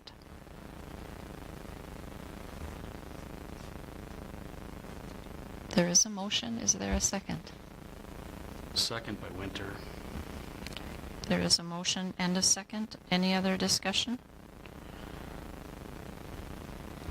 Are you asking them to negotiate a contract? Just to clarify the motion. To negotiate. To negotiate on a contract or agreement. Okay. Does that include acceptance of the contract or agreement, or does that come from the board? I think that would be up to us, I guess. I mean, I think that, I suppose we could revisit it. I mean, we already know the total. The total is $16,000, so I don't know if either we do or we don't. Or what if they don't agree to the June 1st? Well, then there won't be then there wouldn't be an accepted contract, and they wouldn't meet the terms of a negotiation, therefore it would become it wouldn't go forward. Because we're proposing, I'm not concerned about the liability language, I'm guessing it's a legalese thing, and I'm pretty sure that that'll be clarified. I think the June 1 one could be an issue, because they wanted it to start, August 31st or something? September Or 1st. September 1st. I mean, if that's a deal breaker for them, and it's a deal breaker for us, then there won't be a contract. Right? The purpose of negotiating a contract is both parties agree, and if they don't agree, we don't have a contract. Okay. There's a motion and a second. Any other discussion? I don't want to take away from the value of the service because I do think it's valuable, but I'm very uncomfortable committing to more general fund expense when we've already done some spending.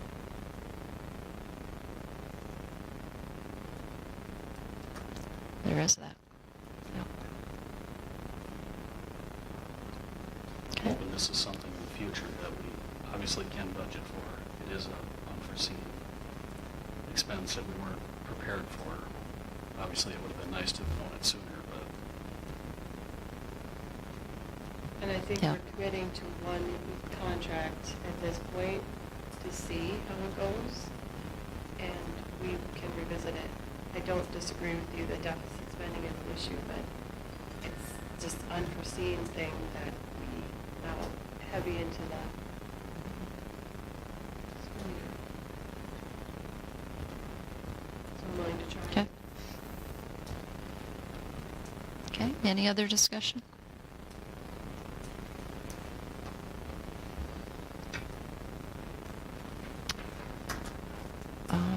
There is a motion and a second. Hearing no other discussion. All those in favor say aye. Aye. Opposed, no. Motion carries. Okay. Next item is adopt strategic plan for the 2022 to 2026 school years. So, I apologize, I've been trying to communicate with Gail today to get a final draft of it. But I believe the agenda analysis kind of covers some of the change in it. I did, about 7 o'clock, got something from her. I can share it all with you folks right now, that final document, and then I'm able to kind of share with you what that looks like. So let me go find that. Then this would be the document uploaded in there for our tissue.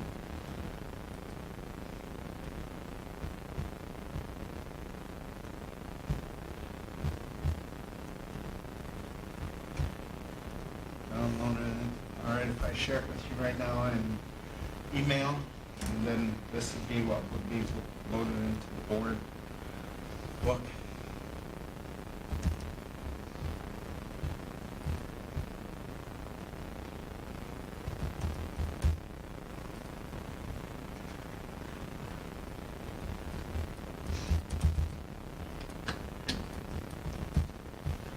The biggest thing you'll notice in this version is that the A&I plan, which will get updated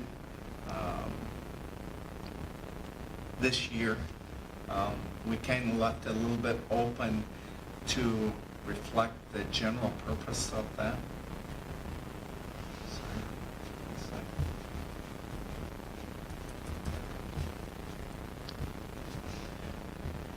And A&I stands for Our achievement and integration. plan. So if you look, that substantial one would be down there in item or goal number 4. No.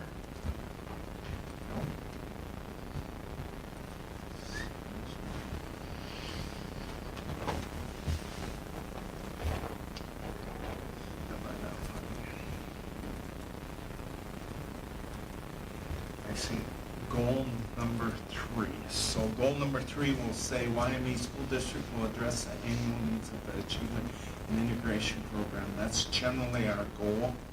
And so then that goal will not have to change, but the objectives underneath it will change when we update it. So there, we moved what was goal 3 as an objective for objective 3.1, and then shifted everything else down. So really nothing new for that, just how it was laid out. And there were some other changes that we made reflected in there according to the agenda analysis. I know we've been looking at it for a while, so it might be a little bit of fatigue on you folks' part, but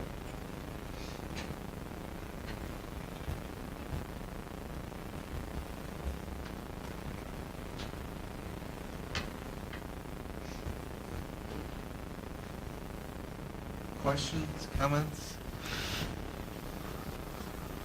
I appreciate all the work and the thought you put into this. It's- Hopefully Yeah, it truly it's- represents what's important to our community, you folks as board members. Yeah. It's quite expansive. It's Mhm. covered in this.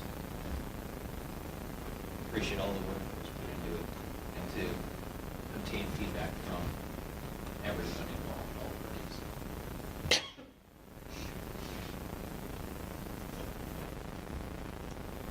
I would agree.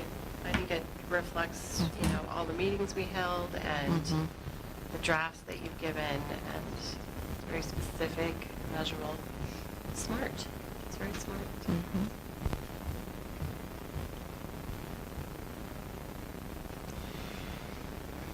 So would you like us to approve this, right? Yes, I would. As written? as written, because Gail's gotten the last revisions on this. I'll make a motion to approve the strategic plan 2022 through 2027. There's a motion, is there a second? 2027 or 2026? It's 5 years, it's 2027. 2027. Oh, well, I was just looking on the agenda, it Aye. says 2026. Yeah. I think it is, Second. 2027. Second. Thank you. There's a motion and a second. Any discussion? Any questions? Hearing none, all those in favor say aye. Aye. Aye. Opposed, no. Motion carries. Good job. Next item is increased sit time rate of pay for bus drivers. And this, I think, was a request from Bennett and Bennett. Correct. Just a little background. Right now, so first of all, in our contract, that's how much we pay for their sit time.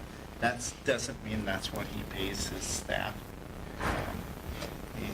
Obviously, it's $14.93 in his current year.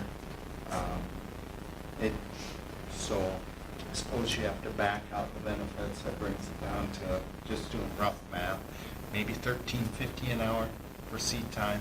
And he's having a hard time, very notably, getting people to want to do activities.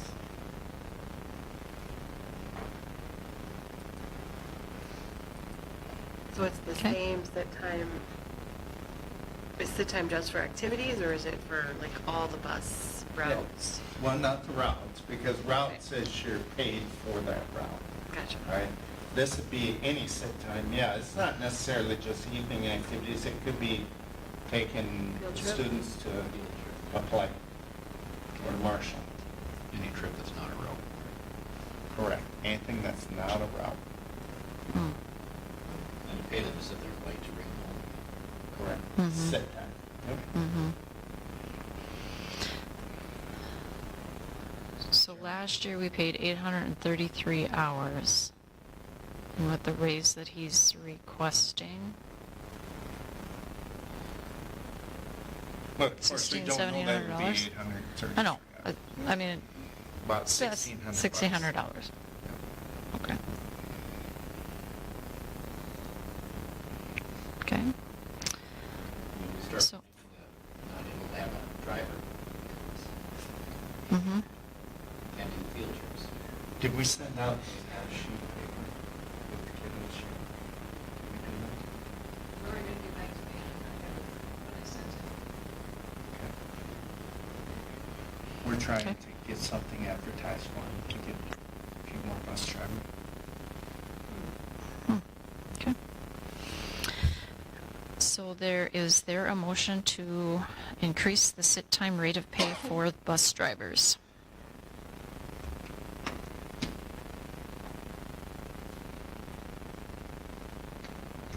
Amanda Lacey, I'll make that motion. There is a motion, is there a second? Second by Winter. There's a motion and a second, any discussion? Okay, hearing none, all those in favor say aye. Opposed, no. I abstain. Okay. Motion carries. So item number 10, policy update. I don't believe the policy committee has met in the last month.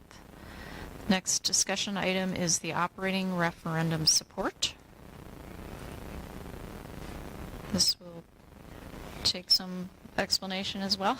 Yeah, so I shared some things with you. I contacted a number of different companies about some services in terms, and that's kind of what this stuff is right here.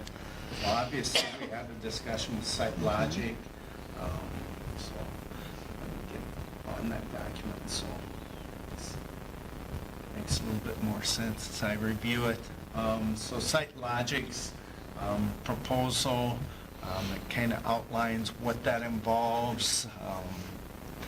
Remember, they are not financial advisors, so no matter what any of these except for PMA and Baker Tilly, they would need a financial advisor input, right? Because that's just not the role they play. Cost for Sitelogix, as we have talked about before, is $25,000, and there's the components that it would involve. When I say I can speak to the work that we have already done in terms of our facilities, cost-cutting measures, I'm not the one that can speak to it. They can speak to some of the work we've already done in terms of discussion. We had a work session where we met with them to discuss our facilities analysis, and some of the logic talked about there is that they could tie the operating referendum to any capital projects. So we kind of, at this point, have used them as a standing relationship. So a little bit of summary of Sitelogix. PMA is another financial advisor, just like Baker Tilly. They did meet with me about a week and a half ago. They did provide some good information. That's what this here is right here is their proposal to us. I did share it with you electronically too. There's links there. There's links to their website, and then also a link to their services. They would take the place of Baker Tilly. So one apprehension I have with undergoing a change in financial planners or financial advisors is that we really should look at their entire package before we make a change in financial advisors. So we could not get PMA just for the referendum? Correct. They're not going to. They won't do that, just that piece, they want the whole thing. Okay, gotcha. They want to, it would be an ongoing relationship. But they did give me very good summary of the debt, and part of the reason they're doing this is we would be they would be new to us. So they're going to spend some It would be new to them, money yeah. in there. Yep. They do have a pretty cool online tax calculator for us to look that goes based upon the parcel, the land parcel. Whereas the other online web calculators are just going to be, you need to know the value of your property, and it will tell you that. So, school perception, sorry about the order of this, but this kind of, when I was doing my notes, just how I ended up. School perception only does surveys. Now, they're going to work in conjunction with whoever, but understand that they only conduct surveys. They're not going to meet with the public or anything like that, whereas a financial advisor, Baker Tilly, PMA, they're going to be with us at those meetings in some capacity to talk about the tax impact. That's the role they'll play. School perception, simply a survey. So, something for you to think about there. Baker Tilly, there is some costs there. Understand that they have a proposal there to develop an informational flyer, question and answer, informational strategy, which everybody's kind of starting to jump into. Baker Tilly goes a little bit further than PMA with that, in that they will really be there with us, but it costs you $4,000. That's not on there right now. I just met with her this morning and talked to her about that.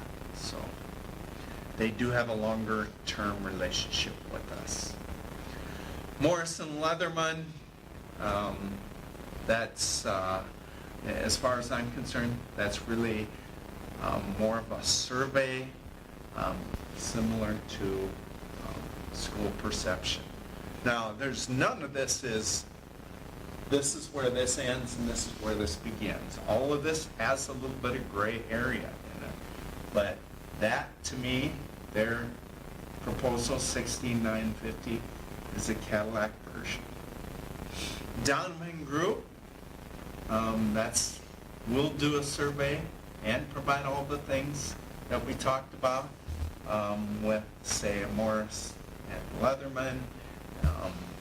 In addition to that, they have a little bit more experience with some of that, but that's also at a different expense rate, which can't necessarily be compared to that $4,000 per month.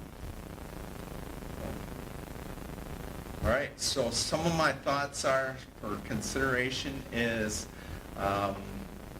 what scenarios do we want to propose? We should think about which one of these is going to help us with different scenarios.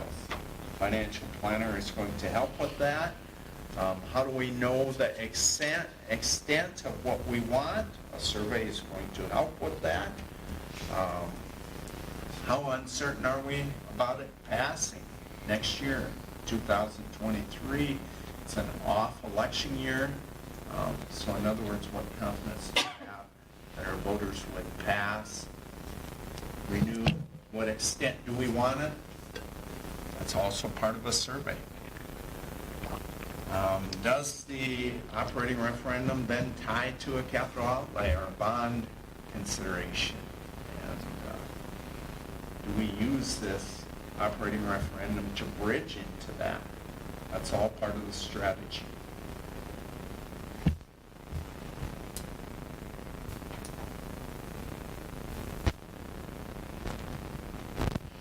Certainly not apples to apples here, are they? No, it is.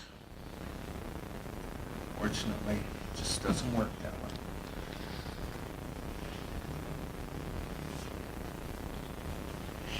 I do know that one thing that I'm always going to advocate for is if we do community information sessions, we have to do 4.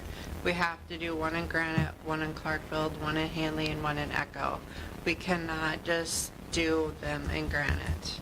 Even if we have one person show up in Hanley and one person show up in Echo, if we want people to come out and vote in those surrounding communities, we have to show that we care about those communities. And so if we do community information sessions, they cannot just be in Granite. That's one thing that I'm going to strongly advocate for, because that's very important to get voters to turn out for the whole district. And surveys would go district-wide, correct? Yeah. Yeah. But the in-person ones. But the in-person Yep. just showing up in Granite is not going to be in our favor at all. Well, I think it's important that also, too, that we reach those communities in some capacity. They may never pass in those individual communities. Right. But they are still part of our overall school community. And I don't think we stick our head in the sand and not go to them because they're not going to say yes. Does Sitelogix Proposal include any survey? No, I don't believe so. Didn't look like it. No, they use a little bit different community engagement strategy. And remember, even with Sitelogix, we still have to involve a financial planner.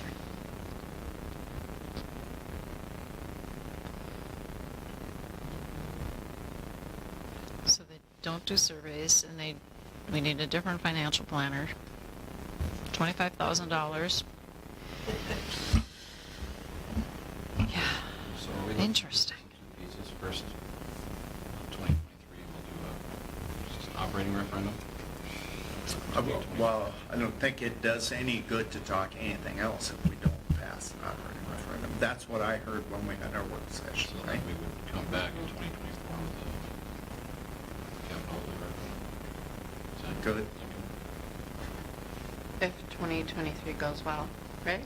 Yeah. Yeah. Yeah. Yeah, there's no way we're gonna ask both at the same time. Well, I don't think that would be logical. I can't advocate for a certain side, but So if we're gonna do a capital outlay, or operating referendum in 2023, do we feel like we need a survey for that? Or would that be more of a community informational, this is why?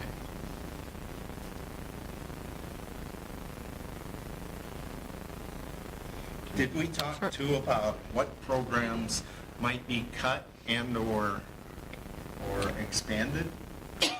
I think we talked about that at the work session to some extent, right?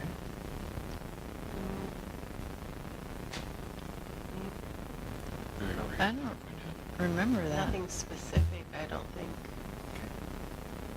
Because that eventually is, you know, we need to look at, okay, so say we ask for X amount of dollars. If we don't get it, we need to know Right. budget-wise, what do we got? And that would be beneficial in an informational type to the Yep. community, like, this is what we're realistic looking at if the operating referendum doesn't pass. So are you saying that we may not need the survey for No, that I'm as much asking- as? Yeah, I'm asking what everyone else's feelings are, Yeah. because I'm not sure. I don't know. Do you think you know what people want to see prioritized?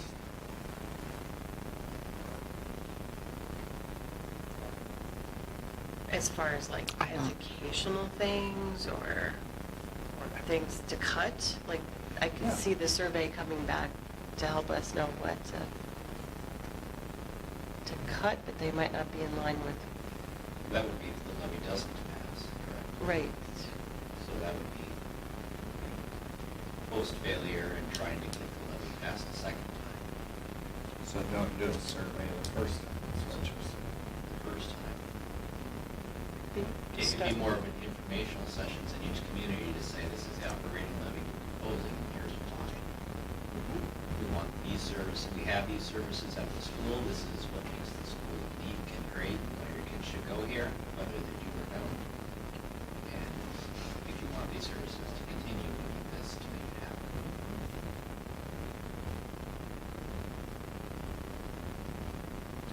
I would say it's less of a survey, but more of a, and if, you know, if we're including funds in there to potentially expand services, right? Then as part of that, we can look at future survey sessions with the community as to what they want to see expand. But there wouldn't be enough time, I don't think, for an operating levy to really nail it down. And as a board member, operating means to me operating. If we just happen to have some extra money because of the operating levy, then we will be utilizing it. But I'm not looking to pass an operating levy that would be greatly in excess of what we need from the community to run the school. Right. And the question is, if we think the community feels into adding funding, we could add more electives. Right here, That's a good point. Yeah, and Because we talked I about. don't even know to maintain where we're at right now. We might need more money just to maintain where we're at. Mhm. Where are we at versus what the maximum is? Right, do we have room to add additional based on what we need to? That may be a proposal specification.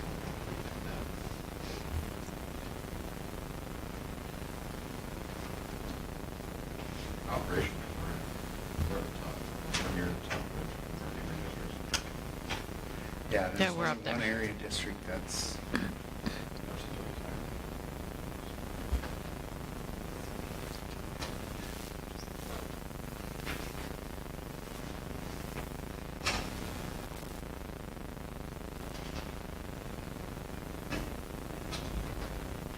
I don't know if that's good or bad, every district's different.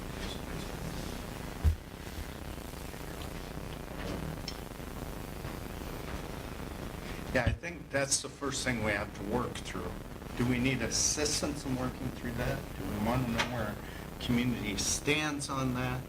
But unfortunately, folks, you're going to have to be, if you have a view on it, you're going to have some, quite frankly, some bold leadership. You know what I mean? Mhm.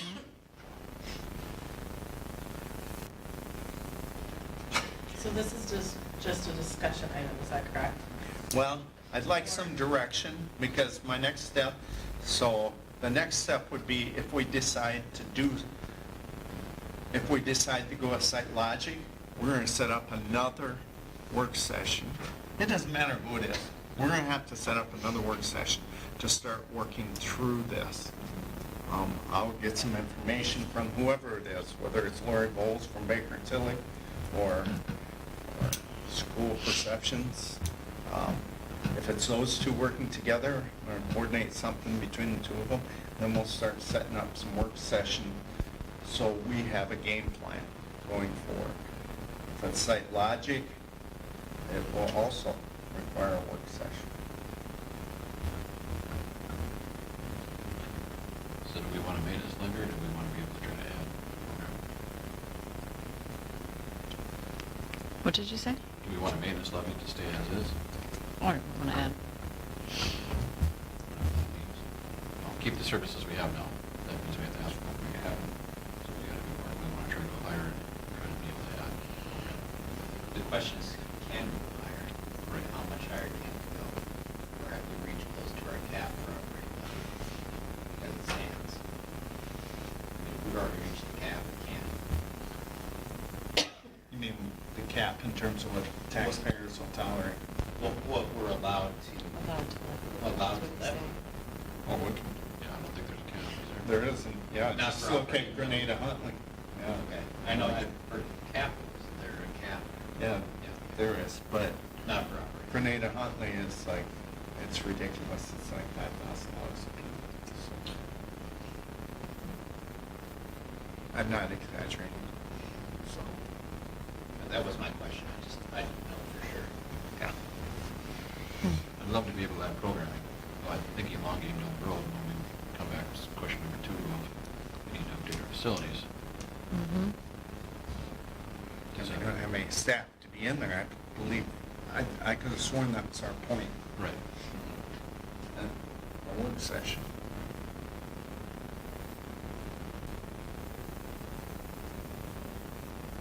Either way, my role in this is I'm gonna take whatever funds we have and use them the best of my ability. So far, We have to keep the doors open. The operating levy Yeah. has to pass, or we have to make significant cuts. Period. Programmatic cuts. Yes, so would be great to add programming, but at this point, we really just need Mm-hmm. to get it, and maybe if there's an inflationary addition to it or something. Yeah, and they help us rate that. Right, get us high enough so we're not testing. right. I mean, I lean towards people that have experience with this, right? Financial advisor area. I mean, this is the important levy. This is keeping the doors open. I don't think we need a community. Not service. having the doors. But I do think we need somebody who can help us with information. I would agree. And help us at community events, but more than just.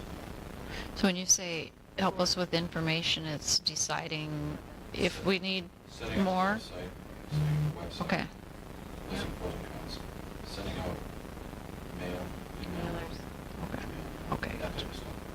Signage, yard signage, potentially. Informing the community on why we need this.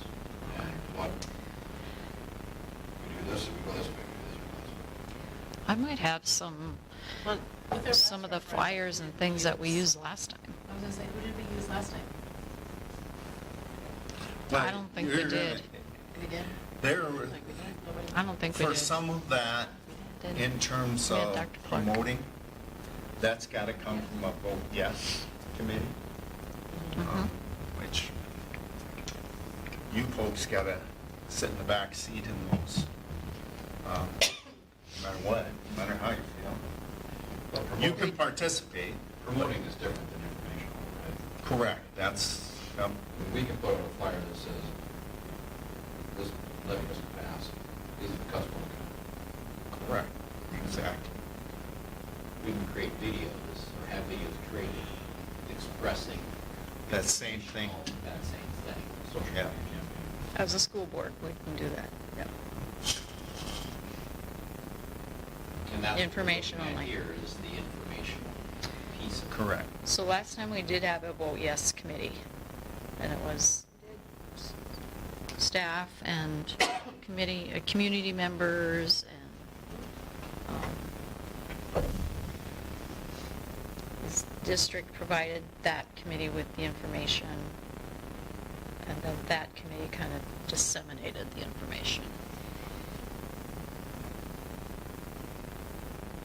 No, is Baker Tilly, they obviously do this often, helping with presentations and, So the advantage now with Baker Tilly, they haven't done as much of this promotion as now they're jumping into it, but part of the reason they're jumping into it is because Lori Bowles was actually the business manager and then like, I don't know, CFO or whatever, assistant superintendent for Austin. And she played a key role in both of those. So that's Baker Tilly. That's Lori Bowles from Baker Tilly. PMA, I've heard good things about them, but like I said, I'm a little apprehensive because you have to commit to them as our financial or advisor. So if we had Baker Tilly, would we need somebody like Sitelogix also?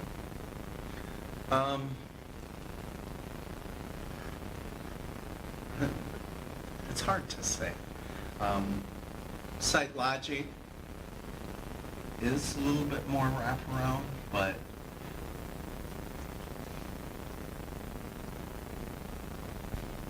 if you, no matter what, you need a Baker Tilly or a PMA, no matter what. So without a Sitelogix, you are relying upon our knowledge, skill, and strategizing. With Sitelogix, we get some of that. I don't know if I consider it a Cadillac, but it's fairly extensive service from Sitelogix. But it costs you money too. So like these They guide us through the process. social media campaigns / informational videos on site, they come and shoot a video about our school. So marketing, basically, it's almost like a marketing thing on top of getting the information out there. And we've talked a lot about marketing and getting our name out there, and I don't know what that looks like, but I'm just curious if it's would have a collateral. Marketing, though, we can't really use it to market a vote yes campaign. No, you'd market information. Market information about YME, like, it's almost like we are YME and this is what we offer and this is what we do, and I'm just wondering if it wouldn't get our name out there more to residents of the district that maybe haven't paid attention. Unless I'm reading that not quite right. No, and so then, remember, none of this has clear boundaries. Donovan Group offers some of that too. They're basically heavy into the marketing. But I can't imagine There's 12 one. months of Donovan Group. That was per month. Yeah. They would want to do a 12-month contract. I don't know. I didn't go that far. So I have pages and pages of notes. I didn't see I on met there. with all these people. I didn't see on there, you just hire them for $1,000 a month and you get their services for that month. I don't know. It's 6 months worth of Sitelogix. Or Sitelogix is 6 months worth of Donovan, if they're apples to apples. Right. So, but can you hire them out? Is it just 6 months? Is that like an ongoing relationship? Right. Well, they have a sample communications calendar starting 5 months out from election. So that's kind of why I was. So that's, So that puts you at that 20 puts you at 20 grand if you're following their sample. Right. Yeah, if but you wouldn't we use- need to do some legwork now? you would think so. I think you do the data gathering now, which is probably more of a Baker Tilly than you take the information, find what's out, turn it over down to them, they'll call.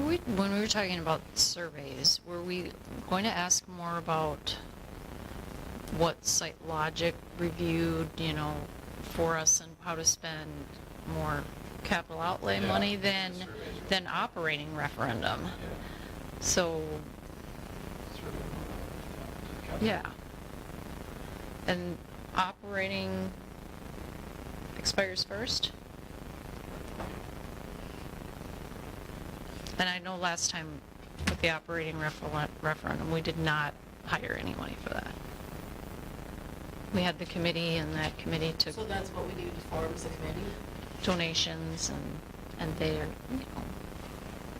yeah.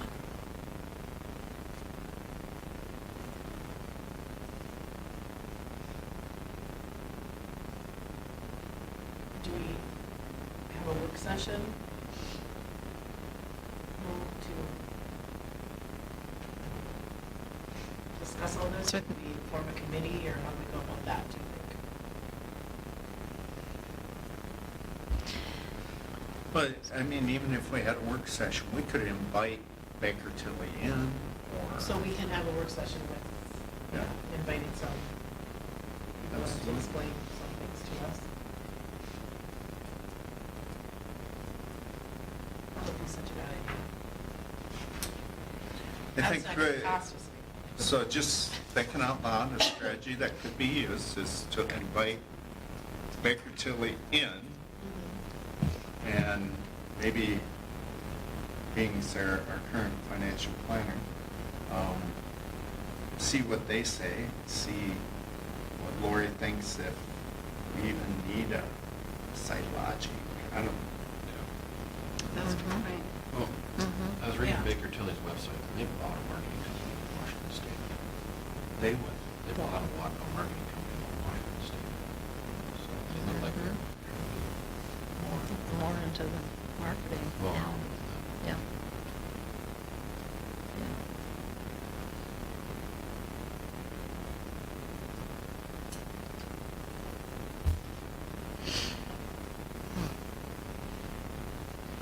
So the other question was, do we tie the operating referendum into the capital outlay or bond? So I think if we do that, we really have to get the word out as what the difference is. I And how don't did, think we yeah. want to do that, though, do we? We want to do, separate, do don't we want it I separate? think it's Because the operating. problematic. Say that again, Tom. I think that's problematic. On one hand, we're saying we need to keep our doors open. And by the way, we also want to do A, B, C, and D in the same year. I would We're asking recommend, for two different Yeah. things. I would recommend we don't do it the same year. I agree. But then if we, my fear with not saying anything is Oh. they won't trust us. All right? Right. I Well, mean, does it mean we we- can say that we have We're gonna look at coming facilities. facilities when it comes due in another year. I'm Right. not- Operating levy is also an off-election year, if you pass it, which makes it easier to pass. I'm not Or the- saying don't be transparent. I'm just saying I don't think it should come and vote in the same year. I think we do need to be transparent, which, if you look at a lot of these things, it talks about that trust, transparency, and clear communication. from And that- Sitelogix. and that's kind of what I'm thinking too, is make it clear that if we go up one year and have people vote, yeah, we're gonna tack this amount onto your property taxes, and then turn around the next year and ask for more money, they're gonna be like, well, what was last year all about then? You're right, it is about Yeah. educating, because we talked Yep. about that, how one Mhm. is, keeping the doors open, and the other one keeping the doors on, the building. Yes. Lights on. Lights How did it go on. the last three we were on for both? I was, yeah. I do have, I'm sure I still have, because I'm a hoarder of paper. All of those flyers and things, that information that we put together, or the committee put together. Mm-hmm. Would it? Okay.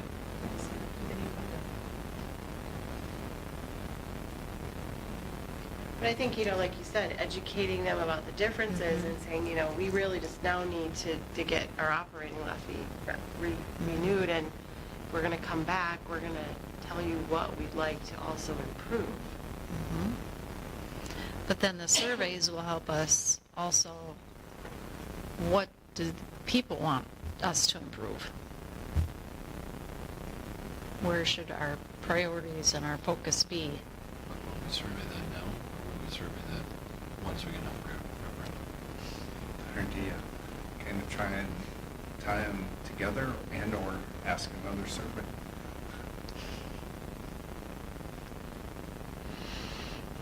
I wish we could ask somebody that's experienced at doing it. That's the whole idea here, is we hire somebody that's experienced and Mhm. probably tell us this is what we recommend you do. From what I've read on the MSBA site is they keep them separate. It's sitting in this work session over in January was they keep them separate and try to do them in off years, off election years. And you clearly communicate your goals for the district throughout the process. And that's your highest success rate.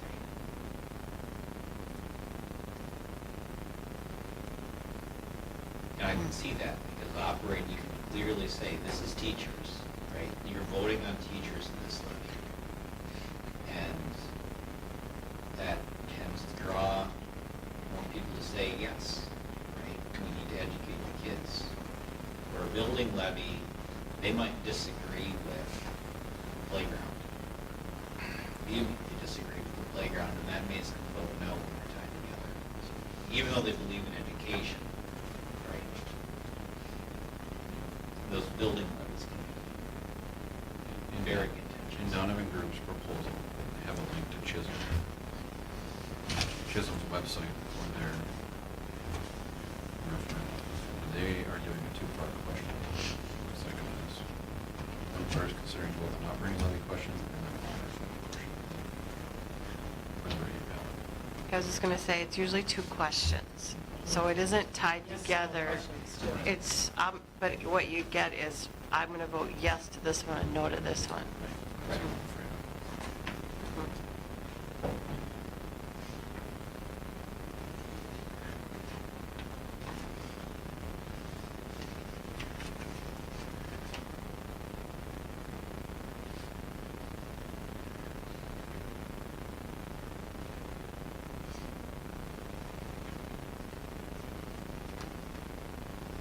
So Rich, what did you need from us tonight? It'd be nice to kind of have an idea, even though it's a discussion, what direction we want to go, so the next, before our next board meeting, we kind of have an idea of where we're going. We can't Right. continue to kick the can down the road. If we want to stay with Sitelogix, we have a clear path that way. If we want to go with Baker Tilly, clear path that way. Donovan Group, that's where we go.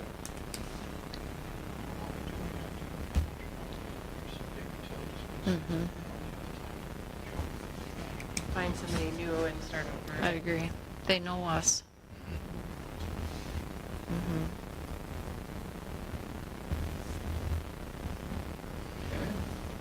So do you need a motion? No, it's discussion item, It's just a discussion, but if Yeah. he wants some direction. some direction to go I forward. mean, I would say as we form a committee that we evaluate marketing needs, right? Make recommendations later on. Meet with Baker to find out, maybe in a work session, kind of where we need to go. And then look at marketing, who we marketed together to start with. Mhm. Knowing that, we can say 2023 is operating, 2024 it will be building. But start the process at the beginning and decide if we need a couple of surveys to engage the community or.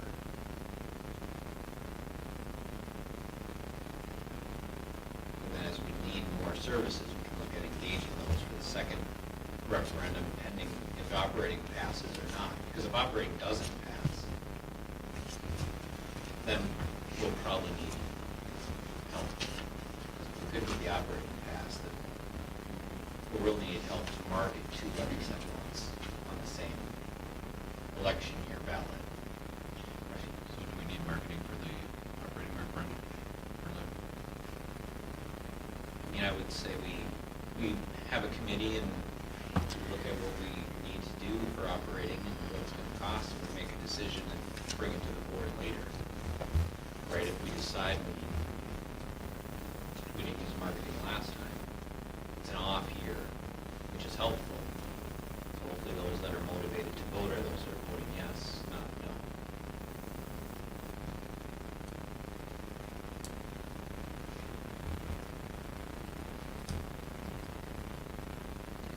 You said too, was one of the questions was, we have to decide is just to renew or renew and Yeah. Repeal. replace Yeah, or we'll like need to play out increase different scenario. scenarios. Yeah. Repeal and replace. Yeah, that's what I was I think we should just set up a work session, I think, see where they feel we're at. That's a good idea. Okay. Yeah. And if we choose to survey populace, we could send out some surveys ourselves as well initially. I think this one we're trying to avoid, right? Yeah, Right. I don't think any of us have the time or the talents to analyze those and or write them the way. Mhm. That's, I mean, Right. Well, I'm the survey companies are really worth the money. Well, I'm talking about just like a general survey, all right? What would you like to see in the school? Just a general, where do you see the future of the school district? Do you want to see more programs offered? Do you want to see certain building improvements? Yeah. Right? Just like a general, like, temperature Couple survey. question survey. Couple question temperature of the, I mean, if we feel we need to send one out, to get a feeling for, would there be appetite for an operating levy that increased services, right? I mean, that's the only thing. On an operating levy, as long as we can not operate in the red, that's what I would look for, unless there is a huge community outcry for additional services, right? And the willingness from which I would guess you would see, right? Where they're going to be like, oh, yes, we have to have these services. We want to pay an extra $1,000 a household on our taxes to make sure we have it, right? Or whatever that dollar would be. I mean, that would be the only thing that I would, and for an operating levy, I would feel that if you were looking to add services, that's when you would send out a survey to see if there's an appetite for it to pass. I would say we still do this work session. We might be surprised with the guidance they can give us. See what Baker Tilly. Because we could go back and forth all day long, and they might surprise us. I too would like to hear what they have to say. Okay. Yeah. It's probably, it may cost us a little bit to get her for a work session, but Are we thinking still for the month of October, or are we thinking for October, month of September or October? well, we do have, what, 2 weeks from today as an alternate. Mhm. So, I would Yep. say the sooner the better. We can make it happen. is that, The fourth Monday. 26th is the fourth Monday of September.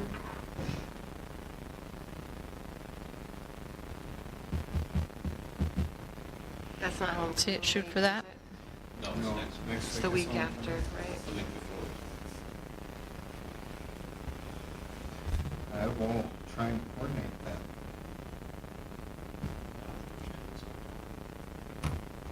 It has to be the fourth week, isn't it? This has to be the fourth. You can do with all that extra cash. He's got nothing to spend it on. Oh, Just- he's man, closing yeah. a retirement account. That would be great. Flush fund. Okay, I will check with Lori Bowles tomorrow. A couple more. Can't hear the percent. Okay, great.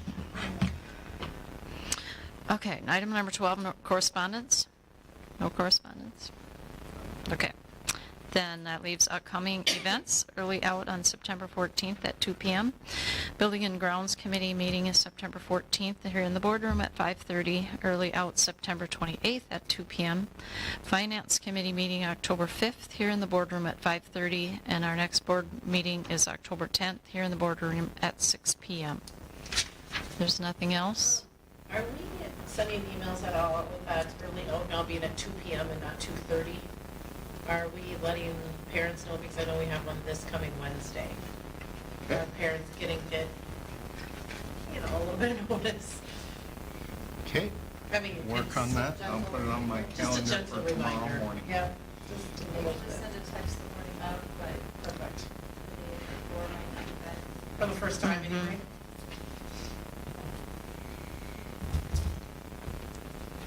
Rather get Just as a twice? reminder, because I'm sure Yeah. there were a lot of them tuned into the Yep. board meeting where we made the change. Yeah, right, I'm sure. There are two. Right now? Great. Great suggestion. Okay, there's nothing else? Well, I always plan my next day in the evening, so I think it's perfect. I was looking for the early out last week, the first Right? day. And a little, yeah, I was kind of thinking like, oh shoot, is there an early out last week? Oh, yeah, it's okay. Funny. Okay, well, if there's nothing else, I'll call